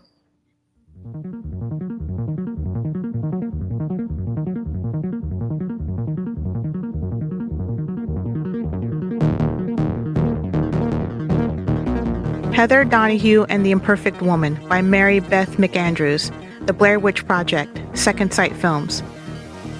A Man of All Genres by Erica Schultz, Corpse Mania 4K, Vinegar Syndrome. Tall Dark Stranger, Robert Harmon's The Hitcher by Heather Drain, The Hitcher 4K, Second Sight Films. Shout at the Devil, Trick or Treat and Heavy Metal Horror by Sam Deegan. Trick or Treat 4K, Redshirt Pictures, Synapse Films. We Gotta Get Out of This Place by Josh Hurtado. Green Room 4K, Second Sight Films. And the CSC winner is Tall Dark Stranger, Robert Harmon's The Hitcher by Heather Drain for the Second Sight Films 4K release of The Hitcher. Excellent. And the community winner, Shout at the Devil, Trick or Treat and Heavy Metal Horror by Sam Deegan for the Synapse Films, Redshirt Pictures produced Trick or Treat 4K. Congratulations to Heather Drain and to Sam Deegan. Well done. We all enjoy reading your work, so keep it coming in 2025. Oh my God. That's insane. That is insane to me. Even Brody Lee, my dog, is flummoxed. That's incredible. I'm especially because that release by Second Sight is just chock full of absolutely brilliant creators, and the fact that this category is brimming with people that are so talented, so smart, so established. So I don't know how I got my little gremlin ass in here, but I'm so grateful. And I'm grateful to be part of this. I think these awards, what's cool about what you do with these is this is just something that is celebrating both physical media, which is such a key part of film preservation. But it's also just part of all of us. We're all a tribe. We're all united by our love of these wonderful, weird, sometimes very underloved movies. And we're all just fighting the good fight. So I'm so honored. Thank you. And thanks to Chris Holden, who is the one that brought me on. He's the one that originally reached out to me back in 2020. Isn't that wild? Second Sight worked their butts off to get this out and get it right. So definitely huge kudos to them. But yeah, thank you so much. I'm so honored and absolutely just be gaggled and bedazzled and all of the bees. Yeah, all credit there is really due to Sam. I can, speak to her talent endlessly, but she's the one who did it. It's for me with Little Darlings. Little Darlings was the first release for Cinematograph, and it was very important to me to not only bring in people who knew what they were doing and kind of set the bar for what the label would be, but with Little Darlings, I also really wanted to have the contributors be women, just by virtue of what that film is about. It was directed by a man, but it's written by women, stars women, it's about women. I really wanted to have women be the focal point of the extras. And Sam just dove right into it, which she does with everything she does. I wouldn't say that this was an anomaly for Sam. I don't think she worked harder on this than anything else she did in the past year, but I think this offered her something to do that she doesn't usually do. A studio sex comedy for the most part, and especially a movie that's so sweet. I think Little Darlings is a very sincere, charming movie, and I think a lot of the work that the people we tend to work with the most, their work tends to usually work within genre film or films that are darker. And I'm really happy that Sam took the assignment and did something really unique with it and very, articulate. And yeah, I couldn't be prouder of having that on the release. I wasn't expecting it, honestly. I was kind of really worried about it. All right. Congratulations to Heather and Sam. Here is Trick or Treat, which has not gotten enough love. This is a pretty crazy release from Synapse and Redshirt. It's very fancy, especially for a title that people had wanted for decades, literally, especially in HD. It's pretty remarkable. Yeah, I'm proud. I'm so happy to see all the ladies kind of cleaning up, on the awards there. I'm into it. They've been doing very, very well. On that note, we've got more from the ladies coming up after this. But first, our next special video for everybody. Here's somebody that wanted to share some of their favorite releases from last year as well. So check this out. Hello, everybody. This is Sean Baker, independent filmmaker and lover of physical media. I hope you're all enjoying the Shelf Shock Rewind Awards. Ryan and Jeremy of The Disconnected asked me to come on and tell you guys about some of my favorite releases of the year. So here we go. I'll make it fast. Grindhouse Releasing's Hollywood 90028, a beautiful release and restoration of pretty much a lost movie, which is really a time capsule of 70s Los Angeles. You have Severance, trilogy of the Russ Meyer films. My God, this is such a long time coming, and they did such a wonderful job. Thank God these films are out and available again. You have Criterion's Happiness, Todd Solance's masterpiece. Hello, this was like one we needed for quite a while. You have Second Sight's The Hitcher. Come on, they do it like no other. I mean, look at this incredible. The reason this is sealed is because I bought two. Okay, this is the restoration on this looks so great, and the extras are amazing. And someday I'm gonna pick Robert Harmon's brain about how to shoot a chase scene, because he's incredible. And Film Movement's Poetry of Chang Dong Lee, one of my favorite directors, a director of Oasis. Oasis is on this one. There are 4 films. One of them is Oasis. And then Third Window Films released one as part of the director's series, Mermaid Legend, which is like such an incredible discovery. Really splattertastic. I don't know. Did I just create a word? Anyway, thanks, guys. Enjoy the show. Talk soon. Bye. Blu-rays and 4Ks, and also see movies in the theater. All right, bye. Wow. He so erratic at the end, just wanted to get every single thing that he could out. Those director company releases are fantastic. I've been wanting to see a lot of those movies. I feel like the 1980s era in Japan is very underrepresented in physical media. And I was just over the moon that they started releasing those, because there's so many films that have been on my watch list that I finally got to knock off. And every release is fantastic too. Great extras on them. And it's crazy he had time to do that, like in between being Sean Baker. But he has a letterbox. I don't know if people know that, but he has a letterbox. And he does log on there when he's watching stuff. And he's even logged a couple of things I worked on. And I'm like, oh, I wonder if he read my essay. He definitely has. He consumed so much of it, and I love that. I love that he knew collectors were going to watch this, and he's like, "Hey, this is sealed because I bought 2. I promise." I was totally thinking that. I'm not gonna lie. I was like, "Why is that sealed? What are you, poser?"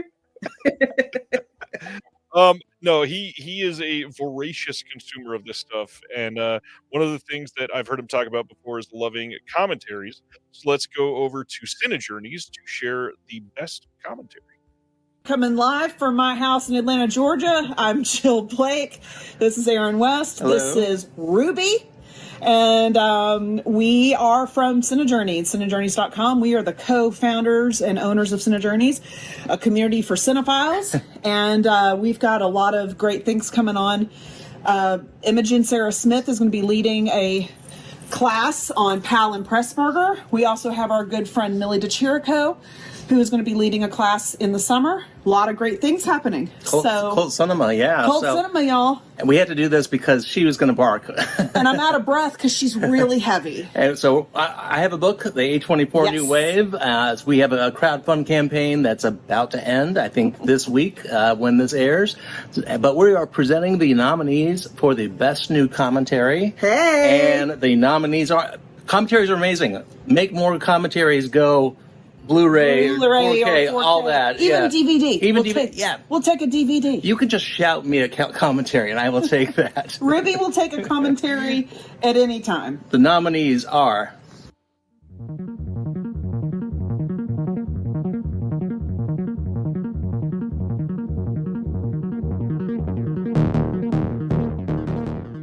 Mike Flanagan, Kate Siegel, Samantha Sloan, John Gallagher Jr., and Michael Trucco, Hush 4K from Scream Factory.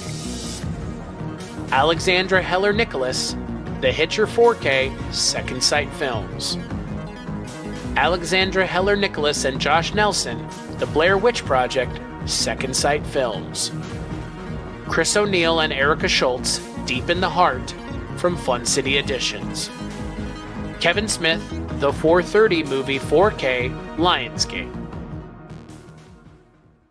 And the winners of Best New Commentary are Alexandra Heller-Nicholas for The Hitcher, Second Sight Films. She's amazing, huge release. She does great commentary, so I'm very happy for that. And the community winner is Hush 4K from Scream Factory. Do you want to read the name? Sure. Mike Flanagan, Kate Siegel, Samantha Sloan, John Gallagher Jr., and Michael Trucco, my personal favorite from Battlestar Galactica. Go Truc. All right. Thanks all. Hello. Thank you for this award. My name is Alex Heller-Nicholas, beaming to you now from the bottom of the planet down here in Australia. And what a joy it is to have such a formal celebration of my work on The Hitcher. Like so many fans of this film, I honestly never thought I would see the day that it would get a proper release, let alone something of the standard that Phil Escott, Chris Holden, and the team at Second Sight have pulled together with this particular release. It's magical. It's a magical film, a magical team at Second Sight, and it's such an honour to have played such a small part in this incredible release. I'd also like to dedicate this award, if I may, to Lee Gambon, the late Australian film critic Lee Gambon, who, of course, is not a new name if you're familiar with audio commentaries at all from boutique labels over the past decade or so. We lost Lee in 2024, and he is with me and so many people every day, and especially in the work that I do in this space. Thanks. Thank you to everyone who voted for Hush as Best Commentary. It's one of my all-time favorite productions. That was for Shout Factory. Mike Flanagan and his wife Katie, they really rolled out the red carpet for us for several days. They let us really take over their home, and it was unforgettable. Mike and I bonded very quickly over our shared love of Stephen King. I walked in his office and immediately noticed a cane sitting by the door, and I was frozen. Wow, this is Linoge's cane from Storm of the Century, which is one of my favorite television Stephen King adaptations. And Mike was like, wow, are you a fan of Storm of the Century? No one ever knows what that is. And I said, okay, am I a fan? I'm a huge fan. So from that point forward, we were off to the races, and it was just 2 unforgettable days. Most precious, probably, seeing the cast together again, talking about the film on these commentary tracks over the 2 versions of the movie that Shout Factory included in that set. And I do need to give a special nod to Jeff Rowland from Shout, who came up with the idea of doing the video recording of that commentary, where we just put a camera in the corner of the room and let it roll as everything unfolded. It turned out to be a real treat and a nice surprise, and that was 100% Jeff Rowland at Shout Factory. So I tip my hat to him. And again, to everyone who voted in this category for Hush, thank you so much for the support of physical media, and to the awards here for celebrating a segment of entertainment that is all too often forgotten. So thank you so much. It is a sincere honor. Nice. We've heard The Hitcher about 15 times tonight. Wanted to make sure that we got a shout out to Hush, which, no kidding, may be the best release from Scream Factory in like years. This is, first time to disc. This was on streaming only for quite some time, and it looks incredible. It's got the brand new cut on here. Not to mention, the commentary is not just a regular commentary. They did a video commentary for this, which I wish was used more often. It's such a really fun release for that. I don't think I've ever seen a video commentary, honestly, where they just set up a camera and show everybody and recording it. That sounds really cool. I'll have to check that one out. Yes, it's pretty great. And we've got one more announcement one more category before we go into our next giveaway. So get ready to type if you are one of the giveaway types. Next, we're going to our best single or double feature release. So basically, anything that isn't a box set was available here. It had to be 1 or 2 films, and that is it. Let's jump over the pond to hear from Crit. Physical media people, I am Crit from Crit Productions, a channel where this internet nerd gets to talk about movies. I'm here upon the glamorous request to present the award for Best Single or Double Feature Release. Our nominees are...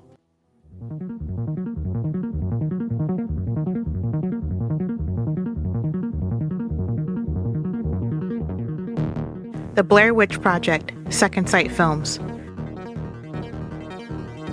The Conan Chronicles 4K, Arrow Video. The Hitcher 4K, Second Sight Films. Hollywood 90028, Grindhouse Releasing. Looking for Mr. Goodbar 4K, Vinegar Syndrome. And the winner for Best Single or Double Feature Release by way of our Creators Selection Committee is... The Conan Chronicles 4K release by Arrow Video. And our winner, chosen by our wonderful community, is... Looking for Mr. Goodbar on 4K by Vinegar Syndrome. Wow. Okay. All right. That's exciting. You know, again, another title that went overlooked for a number of years. People had requested it. We had been after it for a while. It took a lot to get it going and to get it out. So thank you. A lot of hard work went into that one. I will be 100% honest. We didn't know how that title was going to be received. We knew that there were fans of it and people who wanted to see it, but I'm excited to see it get as much love as it is. So that's surprising. Thank you. I'm glad. So 2 titles we haven't heard much about tonight. The Conan Chronicles. This is the double feature from Arrow, which is a pretty astonishing release. If you've not picked up either of these, you can still get them. Single. Oh, look at that. I don't like the other movie, so it's just... Most people do not. That makes sense. Not to mention your artwork is incredible on that one. Yeah, the artwork's really nice on it too. That was another like winning.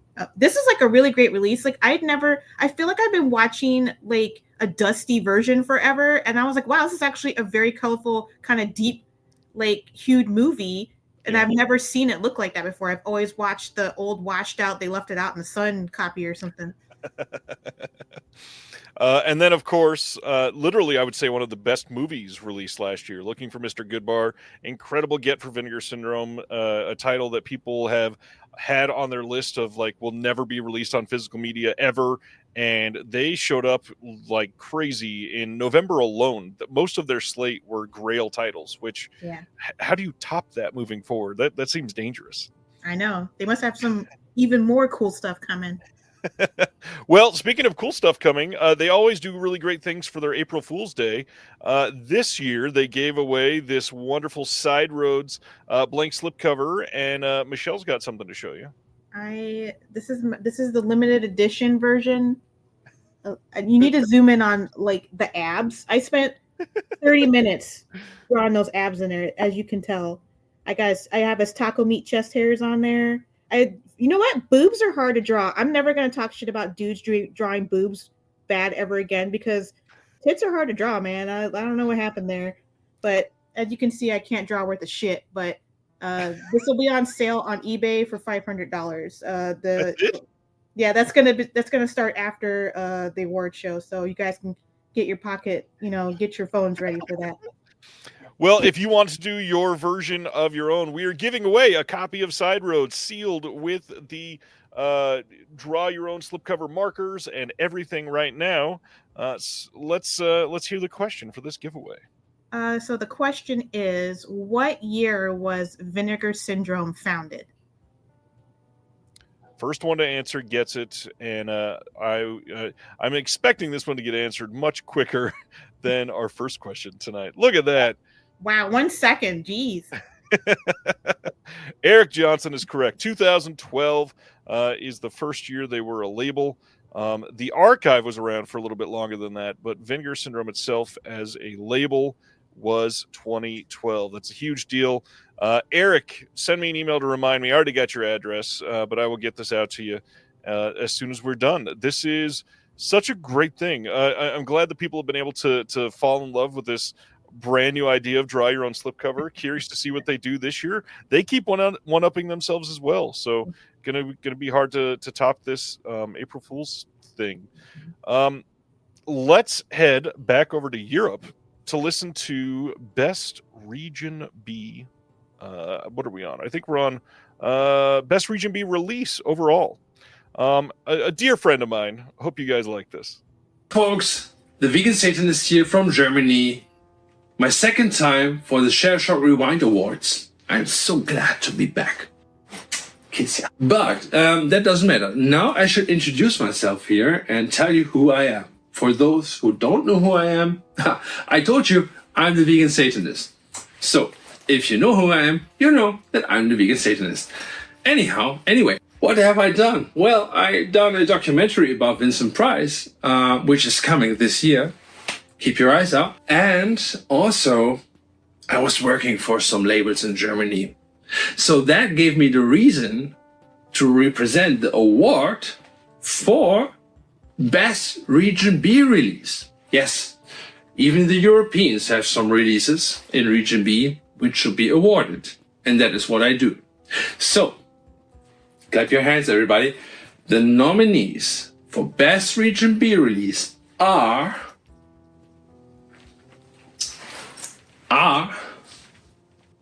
guys, I don't know.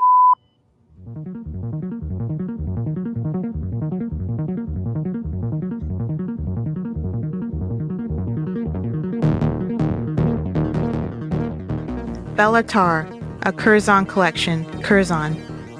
The Blair Witch Project, Second Sight Films. Columbia Noir No. 6, The Whistler, Indicator. Green Room 4K, Second Sight Films. The Hitcher 4K, Second Sight Films. Louis Fouillade, The Complete Crime Serials 1913 to 1918, Eureka Entertainment. Nothing is Sacred, Three Heresies by Louis Buñuel, Radiance Films. The Third Man 4K from Studio Canal.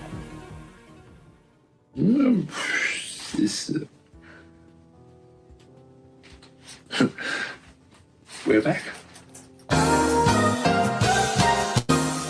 All right. Okay. So the winner for Best Region B release. So we have two selections. We have Community, right? And we have CSC, which is Creator Selection Committee. It was at this moment that he knew. He fucked up. This section here is special because obviously I'm the guy who's hosting it. But we can make it short here because voted by the CSC and voted by the community are the same winner. Yes, like Highlander, there can only be one. And this time it's the movie. And you can guess it now. It's a little riddle. You ready? All right. Which is the movie with Rutger Hauer not sitting on the roof and crying? Yeah, it's only, yeah. You got me. It's Hitcher 4K from Second Sight Films, voted by CSC and voted by community. Congrats, guys. Great job. Great release. I love that. Keep on doing that shit because, you know, we need more physical media. Anyhow, it was nice to have me on the show.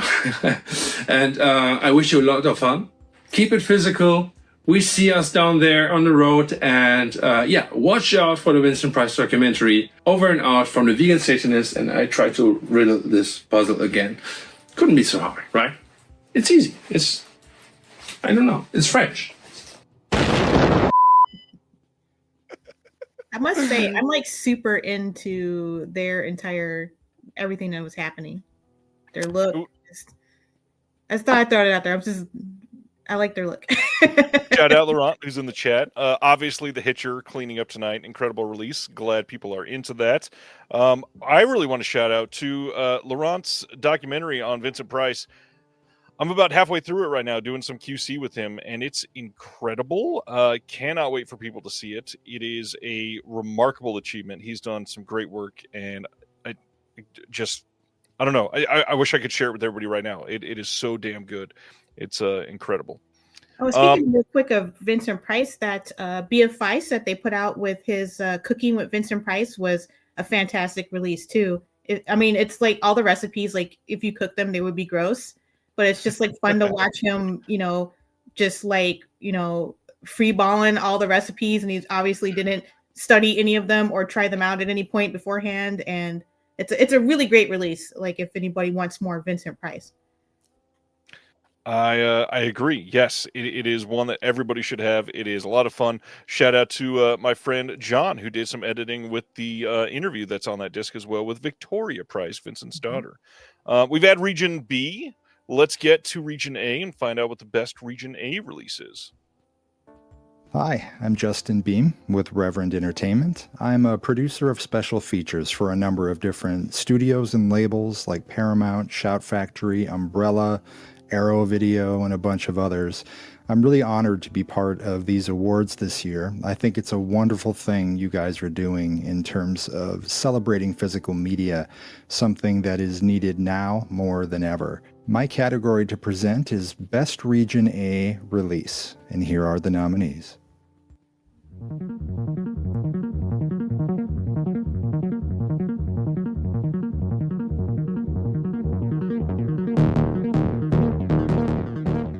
All the Haunts Be Ours, a compendium of folk horror, Volume 2 from Severin Films. Frank Capra at Columbia Collection, 4K, Sony Pictures. Hollywood 90028, Grindhouse releasing. The Keep, 4K, Vinegar Syndrome. Looking for Mr. Goodbar, 4K, Vinegar Syndrome. Opera, 4K, Severin Films. Pat Garrett and Billy the Kid, 4K, Criterion Collection. The Tenant, 4K, Vinegar Syndrome.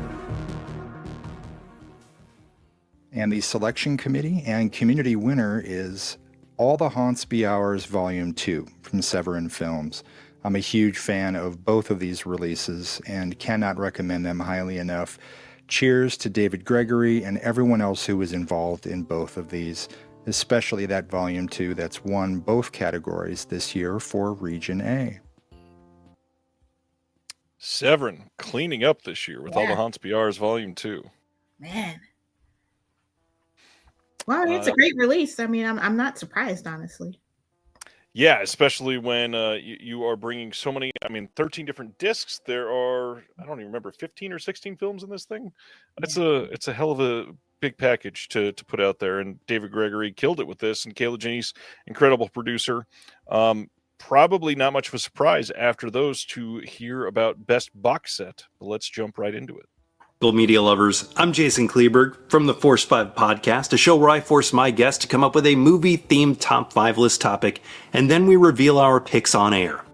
There's nothing quite like a good box set, stuffing all kinds of films and special features into one great-looking package that looks amazing on your shelf. And let me tell you, 2024 had a bunch of great ones. So in the Force 5 spirit of revealing our picks on air, here are the nominees for the best box set of 2024.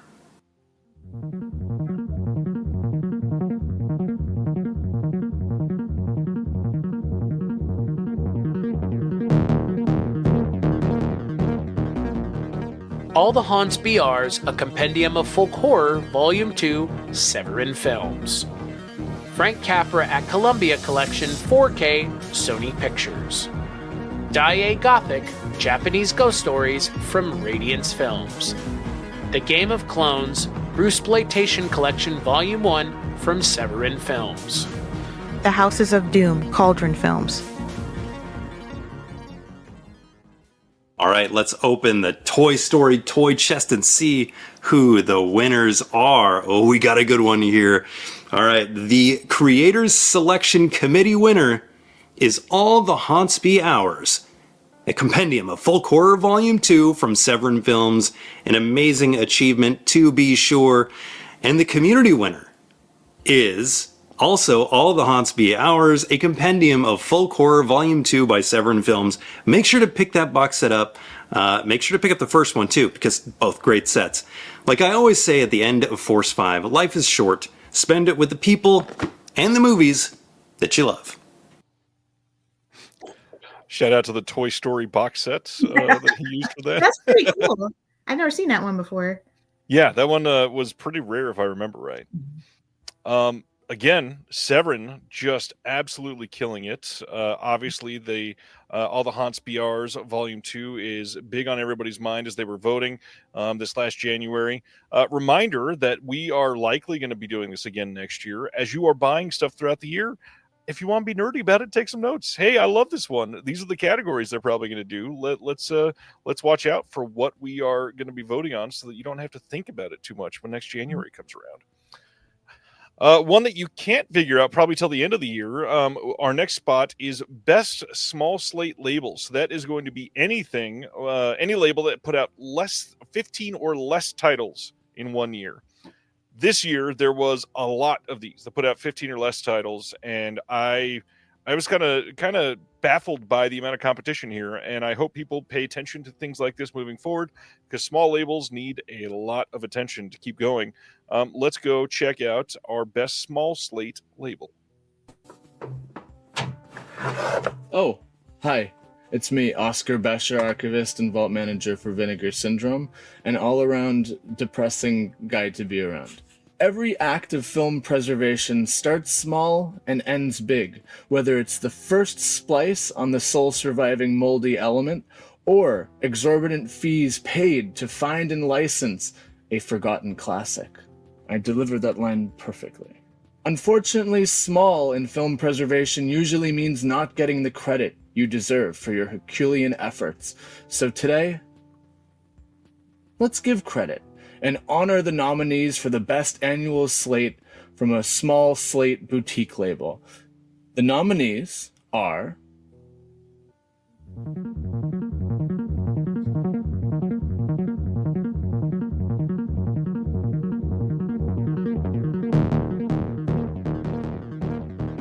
Deaf Crocodile, Fun City Editions, Connie Releasing, Mondo Macabro, Second Sight Films. And the Oscar goes to, the award goes to the wickedly talented Deaf Crocodile. Okay, mic and camera are off. That's pretty good. Did I get everything that I was supposed to get? You did, but you did forget the community award. Fuck. Okay, let's do it really quickly. Okay, 1, 2, 3. And more importantly than anything else, the community award this year was given to the great and powerful Second Sight Films. Thank you to the Academy. That is awesome. Wow. Okay, I didn't see that coming either. That's very cool. I was mentioning though, like this probably with the amount of stuff we're putting out now, I don't think we'll qualify for that next year. Wow, that's awesome. Thank you to whoever was out there and voted for us. That's again, I honestly I saw the nominees this year and I was like, well, we ain't getting anything this year.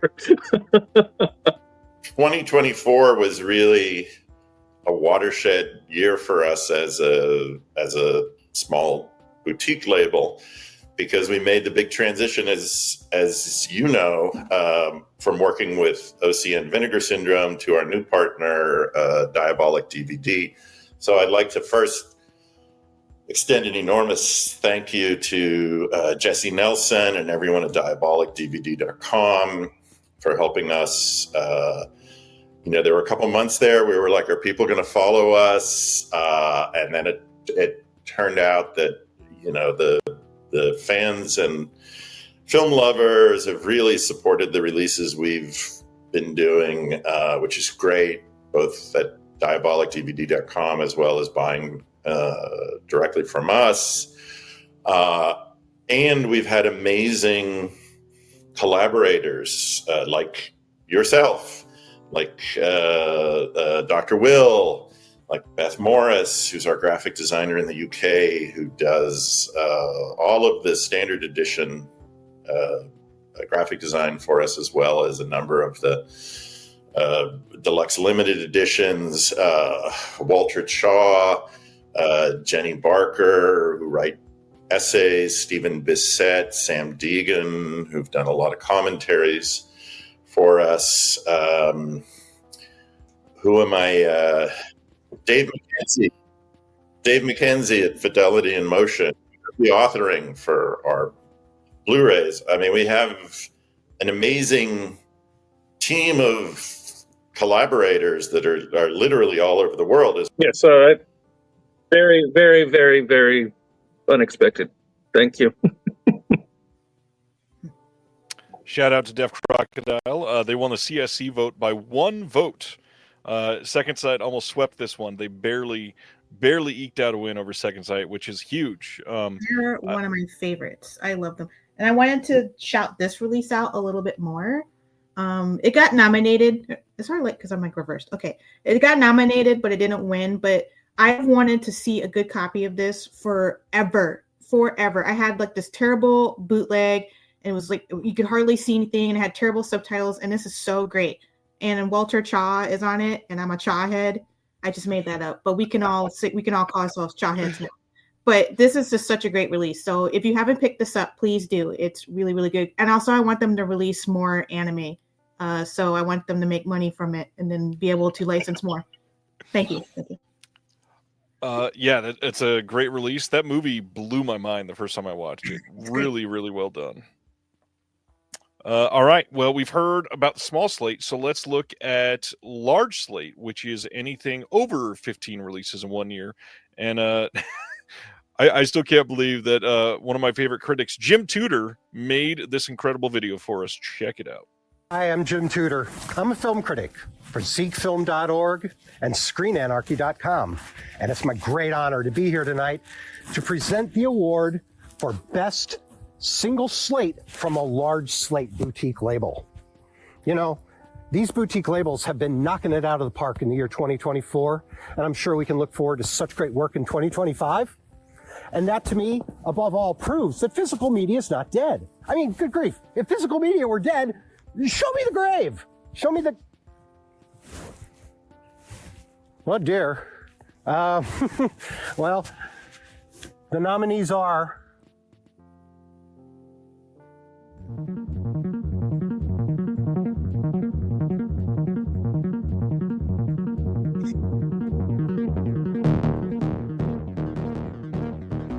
Arrow Video, Criterion Collection, Kino Lorber, Severin Films, Vinegar Syndrome.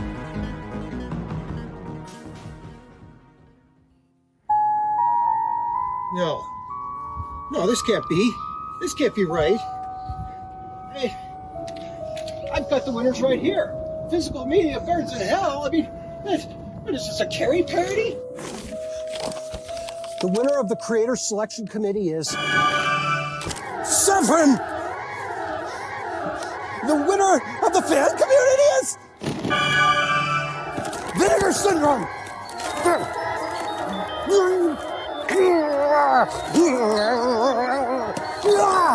Oh, hey, come on!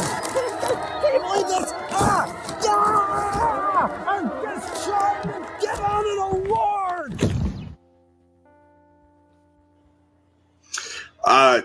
Thank you. I mean, that's great to hear. We try really hard to make sure that we have a little bit something for everyone. You know we have fans here at VS who have been with us since the very beginning, and we never want to forget about our roots. We are doing more studio titles these days, which is great, but we still try to pick titles and curate like an overall selection that appeals to a wide audience, but essentially our core fans. And we're all about film preservation, restoration here, but we recognize that the fans want to see the movies. We want to see the sleazy movies, the grindhouse movies, the slasher movies, all that kind of stuff. So even our studio titles we try to cultivate to fit our brand, and but also give a little something for all the different genre fans out there. So thank you. That's really great. We try hard to make sure we have a good catalog for all the fans out there. So thank you. Oh, thank you. Thank you to the CSC for voting our slate as impressive for last year. It was, and we were very, very, very proud to have worked so hard on it and to bring all the releases out. And I would venture to say we have an even more ambitious slate this year, as you can see from the whiteboard over there. So I won't be relaxing anytime soon, but I thank you anyway.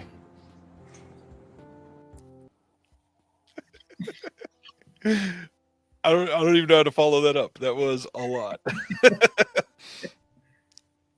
Is that arcade machine in Severin? What game is that? Is it just the machine with another game in it? Does anybody know? That's not a trivia question, by the way. I'm just curious. You win nothing if you answer this, but my respect. I'm gonna laugh if somebody has that answer queued up, and that would be great. I'll have to look because I actually was able to go to Severn HQ this year, so I'll see if I took a picture of it. Yeah, that was incredible. Glad to see VS and Severn getting their due there. Big shout out to Jim Tudor for that incredible Carrie parody. That was amazing. I'm logging that on my letterbox when we're done. 5 out of 5 stars. The Tudor Carrie parody. We've got one more category before our last giveaway of the night. So let's go take a look at Best New Label. Hi, I'm Adam. And I'm Charlotte. And together we're Perf Damage. We're a husband and wife team that work in the film industry. That's right. And this is a show where we talk about the hidden histories of Hollywood and about film restoration. I work in production. And I work in film restoration at the oldest studio, still in Hollywood. And speaking of film restoration is a collaboration. And you know what else is a collaboration? Perf Damage is. And you know what else is a collaboration? Physical media production. And without the right labels doing the work, we wouldn't get the best versions of our favorite films. And as people who spend way too much time talking about film formats, way too much, grain structure, and new transfers, we're honored to introduce this year's Best New Label. That's right. They've done the work, they've preserved the art, and they've given us one more reason to rearrange our media shelves. And let's be real, we're all out of space. But we keep buying the releases anyway. Yes, he does. Yes, I do. But this is truly a vintage worth celebrating. Well, I'll cheers to that. And the nominees for Best New Label are...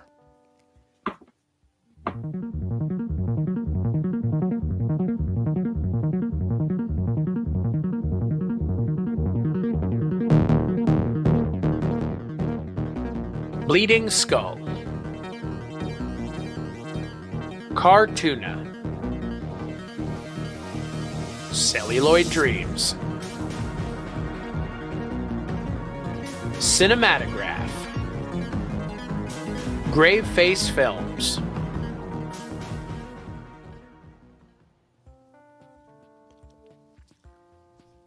You know, it opens with a bouquet of freshly struck nitrate, of finely aged acetate, I can see that. And a bit of archival dust. Oh, yeah. And you know what I'm getting? Hints of masterfully crafted hard boxes, blended with a piquance of media book splendor. I don't really get that, but you know, it does finish with this crisp, clean finish of free of digital noise and unnecessary DNR. And the winner for Best New Label, as voted by the Creators Selection Committee, is Cinematograph.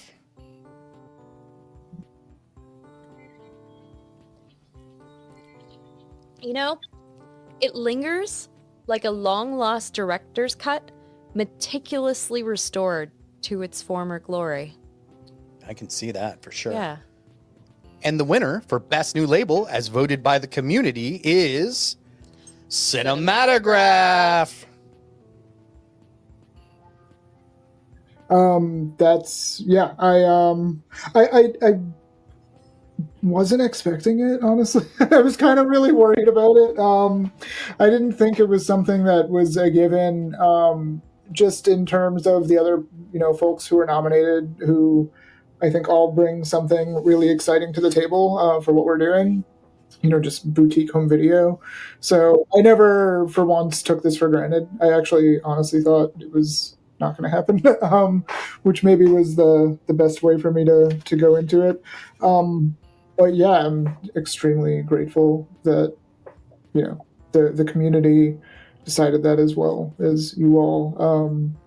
It's very humbling to be able to do something that, we care about and have people react strongly to it. And with Cinematograph, obviously I'm very tied into OCN and to Vinegar Syndrome just in general, but Cinematograph is a real labor of love for me. It's like the first and only, thing in my professional career that I think I've really owned to a degree, that I've really poured over everything from the name of it to the packaging to all of the creative elements and curatorial elements that go into every release. So it's extremely validating. So yeah, thank you and everybody else who voted for this. Nice. Justin, shout out for Cinematograph, also just brought up the name and how much he had to do with it. So on your keyboards, giveaway number 4. Where did Cinematograph get their name? Where did Cinematograph get their name? Whoever gets this one right is going to win 3 brand new limited edition Cinematograph titles that are in stock of your choice. Nice. 3 Cinematograph titles of your choice. Let's see. Celeste got it. Oh, wait, no, me not. Let me look. I'm going to go with the best one here is Celeste, actually, that names everything. Yeah. Lumiere Brothers and Inventing the Camera. We got French cinema, French theater, Lumiere camera, close there. But I'm going to go Celeste was the most right. Celeste, I will message you, and we will get it figured out which 3 Cinematograph titles you would like sent to you. Incredible releases from Cinematograph this year. I know a lot of people are happy about what they've been putting out. Their packaging obviously is incredible. I'm a big fan of media books from overseas. Yeah. Even better now that we're getting media books in the US that you can read that are not in German. No, they're not in German. Nice. Nothing wrong with German. I just don't speak it. Correct. So that's huge. It is nice to see that we're continuing to get really underseen releases from them. They've done a lot of great work. Touch coming out from them was a big deal for a lot of people. Obviously, Little Darlings, Red Rock West was a huge win early in the year from them. They've got some big titles coming up that I can't wait to get, and exciting to see what they've been able to do so far. So congrats, Celeste, and send me a message. We'll get that figured out. But now that we talked about best new label, we have to figure out what are the best labels overall. So let's first jump over to Region B. To everyone watching at home, I'm Rich Johnson, writer and educator on film. You can check out my work at richpieces.com. But today I'm here to announce the nominees for the category Best Region B Label. The nominees are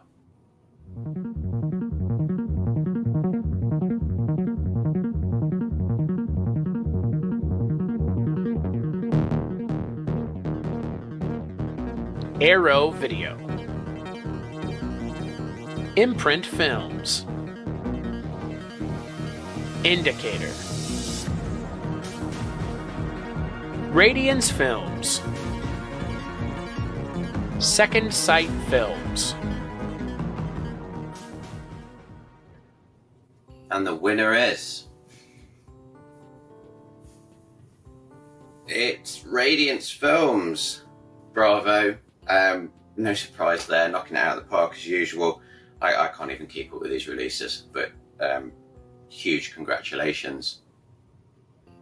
Yeah, amazing. I mean, I can't kind of get over all the accolades that we've received as a label. I kind of think like Hacks and like Planet of the Vampires, Messiah of Evil, you've got these titles where people are going to be like, yeah, this is great. But to have the recognition for the label as a whole is amazing. And, it's why we do this. It's the fan recognition, it's the integration with the fans, it's knowing that all the releases are appreciated as well, because we do have a diverse slate. You mentioned some other labels out there like Second Sight, or people who've got sort of more of a direct focus, and that's great.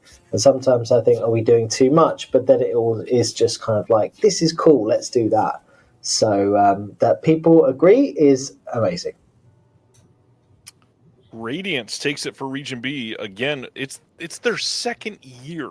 I love them. They're one of the few I get every single release they put out, because just every single one is like a good movie, even if I've never heard of it before. And their releases are just outstanding in every single way. Not only are they well packaged with a great transfer and great extras, they're titles that people have either never heard of, or we find out are incredible films that have just gone long forgotten, and now here we are, delivered in a beautiful package. Radiance absolutely killing it.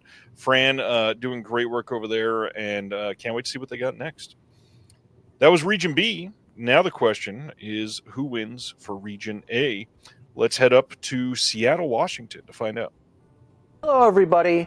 I'm Matt Lynch. I'm Emily Soderback. We are from Scarecrow Video. We are the hosts of Scarecrow's YouTube show, Viva Physical Media, and we are here to introduce the winners for the category of Best Region A Label. But before we get to that, I'll tell you a little about Scarecrow. Scarecrow is the biggest nonprofit video archive on the planet, basically the biggest video store on earth. We have over 150,000 individual titles, more than any other streaming services combined. You can rent all over the continental U.S. You don't need to be here in Seattle. You can rent by mail. You can get a membership. You can donate to our nonprofit if you want to support Scarecrow, but you don't live in Seattle. You have plenty of options to access our amazing catalog. Visit our website, scarecrowvideo.org, to check out all of those options. But without further ado, let's go. And the nominees for Best Region A Label are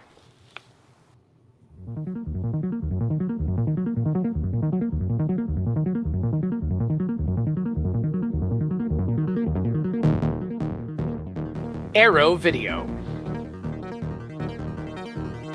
Criterion Collection, Kino Lorber, Severin Films, Vinegar Syndrome. And the winner for Best Region A Label, as voted on by the Creator Selection Committee, is Vinegar Syndrome. Got some good Vinegar Syndrome discs here. Congo, underappreciated. I wrote the booklet essay for Virtuosity, so make sure you pick that one up. And the winner for Best Region A Label, as voted by you, the community, is, once again, Vinegar Syndrome. Amazing job. We love Vinegar Syndrome here. So congratulations. check out some of their releases, and thanks. Bye. Okay. All right. Well, hey, listen, first and foremost, we're an American company, which means that, we specialize in releasing films here to the U.S., the Region A, I don't know what to say, the Region A district, if you will. There's a lot of companies out there throughout the world doing good stuff, and we try to make sure that we represent our area and do the best that we can. And thank you. That's great. That was a surprise. Congrats to Vinegar Syndrome. That's a big deal. They have put out a lot of legendary titles, and again, they had an incredible November slate last year that alone was just magnificent. Yeah, And, absolutely fantastic entire year, really. I picked up a lot of their stuff. I also like a lot of their partner labels. They have like a really good selection, like array of different types of like people that put stuff out. So like whatever your taste in film is, you can find a label that kind of caters to it, which is I think is cool too. Speaking of finding films that match your taste, you'll notice that somebody's in the chat sharing some comments tonight. We got one last special video, and just a warning, he's going to laugh at this. Buckle in. It's a 10-minute video, but this is absolutely worth it. Here is our last surprise of the night, and thank you ahead of time, Joe. Hello, all you physical media lovers. Hi, I'm Joe Lynch. The lovely folks at Disconnected, Ryan and Jeremy. Ryan and Jeremy over at Disconnected asked me to reach out and give a little video testimonial of some of my favorite physical media releases from last year. Now, truth be told, two disclaimers here. One, not all of these came out last year. A bunch of them did, but some of them were blind spots that I had either discovered in the last couple of years and needed to get, or they're some of my favorite films that either came out in the last 1 or 2 years that I went, oh my God, why don't I have X or Y or Z, and needed to make sure they were on my shelf. Physical media is the true bastion of film collecting, of film preservation, of film restoration, and thank God for so many wonderful companies, both big, mostly boutique. Most of the picks that I have are from 2 companies in particular, one tried and true and one discovery for myself. And other disclaimer is, man, it was a friggin' tough year last year. So normally I am the first person to start buying on all the different, directly from the company or from some of the boutique outlets that sell them. Last year was a little tough for me. So I didn't get the normal amount that I'm usually, purchasing and consuming. But I feel like I have a good selection of films that you should have on your shelf too. Maybe you already do. Who knows? Let's find out. Let me just... There we go. This is here. I'm going to just do this. Ready? You can probably tell some of them already. This is my stack of my favorite films that I purchased last year. Don't worry, I have the receipts. So let's start out with The Wachowskis Bound from the Criterion Collection. There was an Arrow release a couple years back, but this is the Criterion version with I believe this is the new 4K. This is one of those films, kind of like the Coen Brothers' Blood Simple, that you see the potential with the limited amount of money that the Wachowskis had at the time when this was their first feature. And you can see the potential that went into The Matrix and Speed Racer and Cloud Atlas. This neo-noir lesbian love story is easily one of my favorites of theirs, and the special features, which I'm a big special features fan, both as a viewer and a consumer, but also as a filmmaker. I still love the art form of making special features. And while some of these are mostly old, this one has great shit. I love Bound. This was a discovery of mine that my wife, Becca, kind of said, you've never seen this movie before? And I was a little shocked that I hadn't before either. And thank God the lovely folks at Criterion also love Beyond the Valley of the Dolls. It's not one of those movies where you go like, if you love Valley of the Dolls, you'll love Beyond the Valley of the Dolls.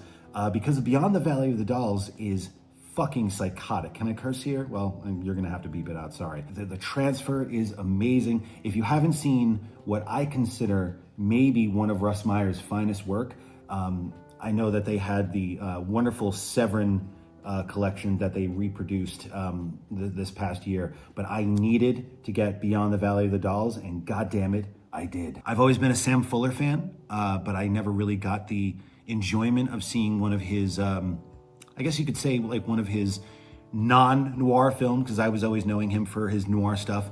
But man, do I love 40 Guns. I had seen it on streaming, but this was, again, one of those things where you see it on streaming, you go, I need to have this, and I need to look at the case every chance I get. And Barbara Stanwyck is absolutely stunning in this movie, in the black suit and the hat, riding around with all of her dudes. So fucking good. And the transfer is spectacular. So I would definitely recommend that. One of the films that I truly love from the early 2000s that never quite got the release it deserved in terms of physical media. There was a decent Blu-ray or DVD that came out and then a Blu-ray.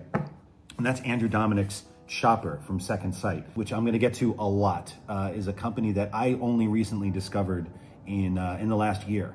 And I was blown away with their presentation. Their box sets are obviously just like so stunning, with the disc itself and the inserts, all the cards and everything that they gave. Like, oh my God, look like they so cool. But what makes this really, really special is the transfer is spectacular.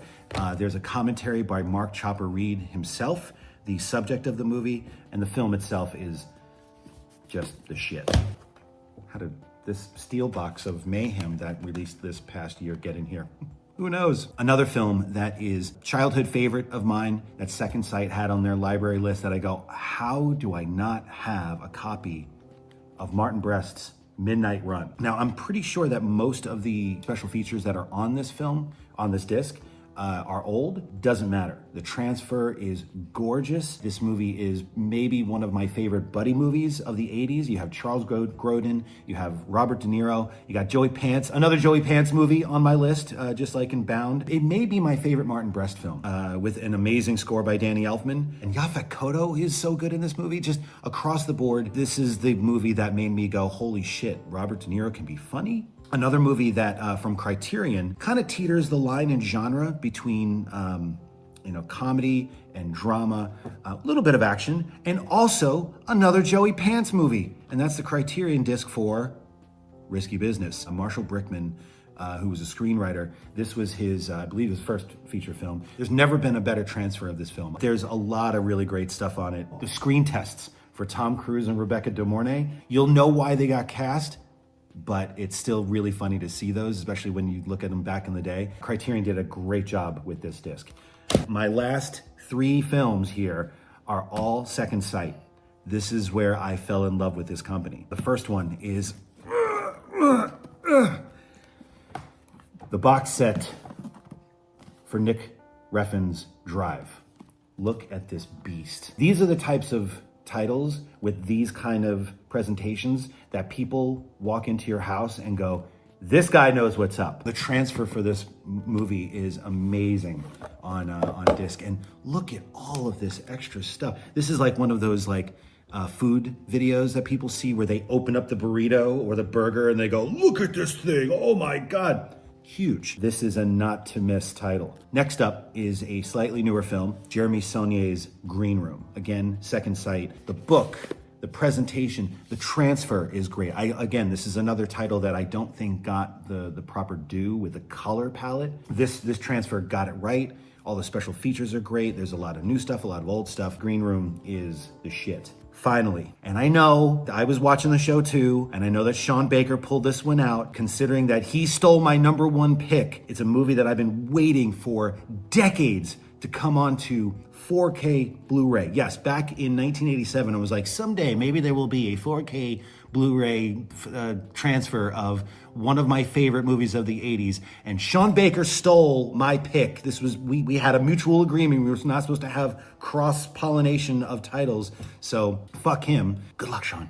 But that is Robert Harmon's The Hitcher. 2 movies I've been waiting for decades. One of which I personally was involved in getting made into Blu-ray, and that is Chuck Russell's The Blob. That's why I'm on the commentary, because I just kept calling Shout Factory and saying, will you please put The Blob on? And they finally did. Well, I didn't have to do it for this one. This is a film that I've loved since I was a kid. It is mean, it is nasty, has some of the best cinematography for a genre film. John Seale did a spectacular job in the action in this film, has one of the most bleak third acts ever. This movie is special, and the transfer itself is reason alone. You might not even want to get this monster box set, right? But if you get the bare bones edition of it, get it just for the transfer. This is the best disc of the year. This may be the best disc for me of the decade. And if this is worth every single penny, put it on your shelf and watch people go, I've never seen The Hitcher. And then you sit them down and you show them the fucking Hitcher and watch their minds explode. And then finally, of course, with all these amazing titles that we have here, it would behoove me to not name my personal favorite title of 2024. And that's Suitable Flesh. There you go. Sorry, shameless plug here. I'm very proud of this movie, and I'm very proud of the presentation that we put together. There's a commentary, there's behind the scenes, yada, yada, yada. Check out Suitable Flesh if you didn't see it, or if you saw it on Shudder only. The Blu-ray is definitely worth it. So there you go. There are my picks. Mostly movies that I absolutely love that I needed to get on physical media, and a couple shameless self-promotions as well. What are you going to do? Thank you to everybody at the Shelf Shock Rewind Awards. I hope you guys are having fun. To everybody at Disconnected, Bryan and Humphrey, great job out there, and keep physical media alive, guys. Bye. What the fuck is going on there? Amazing. Thank you, Joe. I could listen to him talk. He needs to make a 3-hour video, and it's just him going through every single movie in his collection and telling me about it. I would watch that, definitely. 3 hours is really underselling it, I think. If you guys are into Joe Lynch and want to hear more, there's actually an interview with him on my channel. You can check that out. We talk about Suitable Flesh quite a bit, and depression if you're into both of those. Thanks, Joe, for doing that. We only have one more award to give out tonight, and this is like our Oscar for Best Picture. This is Best Overall Release. This is a huge deal. 2024 was a massive deal for physical media, and I am just baffled at the titles that we're continuing to see. All these companies that are putting all this hard work into these are incredible. Very, very happy with what we're continuing to get. If you are interested in trying out more from any of these companies or have questions about the releases, I'm sure Michelle and I would both be willing to assist you if you find us anywhere in social media or email or anything like that. We're here for it. And on that note, let's check out the nominees for Best Overall Release.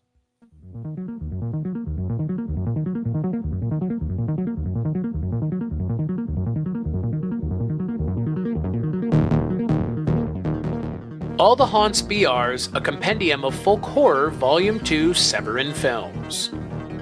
The Blair Witch Project, Second Sight Films. Frank Capra at Columbia Collection, 4K, Sony Pictures. The Game of Clones, Bruceploitation Collection, Volume 1, Severin Films. Hollywood 90028, Grindhouse releasing. Shawscope, Volume 3, Arrow Video. The Hitcher, 4K, Second Sight Films. The Keep, 4K, Vinegar Syndrome. The Neverending Story, 4K, Imprint Films. Trick or Treat, 4K, Red Shirt Pictures, Synapse Films. Well, lots of great titles up for Best Release. Michelle, you want to share who our winner is here? Oh, well, let me look real quick. I Not to put you on the don't want to spot. do like that one Oscars where they were like, oh, it's La La Land. Whoops, I don't want to do that one. So the best overall release for the Critics' Choice is All the Haunts Be Ours, and the winner for the People's Choice is also All the Haunts Be Ours. It won both awards. Everybody loves that release. It's the best. It is incredible. I hope people check it out. It is a remarkable one. And finally, since we have not heard anything about All the Haunts PRs all night, let's get a word from the master producer herself, Kayla Janice. Hi, everyone. I just want to give a huge thanks to the Shelf Shock Rewind Awards for the incredible honor of, all these awards for All the Haunts Be Ours, Volume 2, which I have here next to me. To win, I think we got Best Horror Release, Best Region A Release, Best Overall Release, many different awards that are incredible because I know the amazing competition that's out there. I buy a lot of discs from other companies and I get inspired every day by all my colleagues working in this field. So not only is it a great honor to receive all these awards for a project that I spent 3 years working on with various people at Severin, but also the awards for best packaging and art direction, or art design, because those awards really are due to Luke Insect, which was a designer who designed the bulk of the box set, the outer box, the inner sleeves, the booklet that came with it. And Luke Insect designed the first box set. He's also designed many other projects for me. He's a UK-based artist I work with a lot because he's really versatile and really interesting. He has a really psychedelic vision, for his art that I try to tap into with a lot of my projects. And Drazen Kozjan, who's a Canadian illustrator who designed all of the artwork for the book of fiction that came with the box set. So all the original short stories that we commissioned came with, they all featured an original drawing by Drazen Kozjan, and titles and things. And so this being a part of the box set was a huge honor also to be able to have all these different authors, 12 different authors, contribute original stories to this book that came in the box set. And so it was a massive undertaking, from on the technical side, our post-production team, Andrew Furtado and Todd Weinicke, all the different scans and the negatives and everything they dealt with to do the restorations for the box set, but also Amy Voorhees-Searles at Severin, who is our creative director, and she deals with all of our packaging companies and manufacturers and everything, and there's so many things that she has to keep on top of. And then with licensing, there was me and David Gregory and Carl Daft and a handful of people around the globe who chip in as sort of local liaisons in their own countries. There's just like a massive amount of people who participated in this box set as commentators, as video essayists, as people making original short films for the box set. It was a massive undertaking, and so I'm really pleased that that both the jury and the community, the voting community at the Shelf Shock Rewind Awards is acknowledging our work in this way, and also it's a vote of confidence by extension to the kind of work that we're doing at Severin going forward too. So, thanks everybody. So once again, congrats to Severin and Kayla Janice, and David Gregory and Andrew Furtado and everybody at Severin, Carl Daft. It's a huge accomplishment. All the Haunts PRs won a shit ton of awards tonight. Yeah. It's an incredible box set. Yeah. I hope people check it out. That being said, it's the end of the show. Hopefully you enjoyed. I'm going to be updating the descriptions for all the videos with links to everybody that presented tonight, with links for everything that you might need to find resources on. If there's any questions, you can reach out to me on any social media. Michelle and my information will both be there. We are always here to help and to talk about films and physical media. The biggest thing is I hope tonight was able to inspire you to pick up something that's still sealed, take it off your shelf, put it in the player tonight, and enjoy a movie.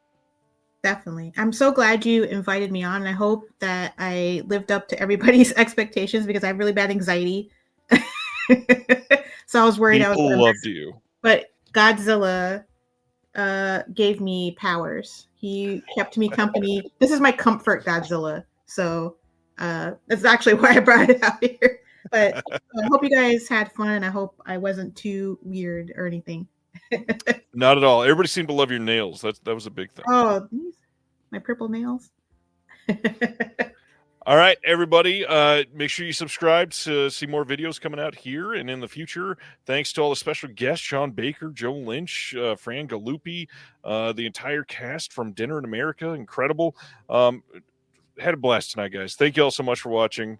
And most likely, we'll see you next year.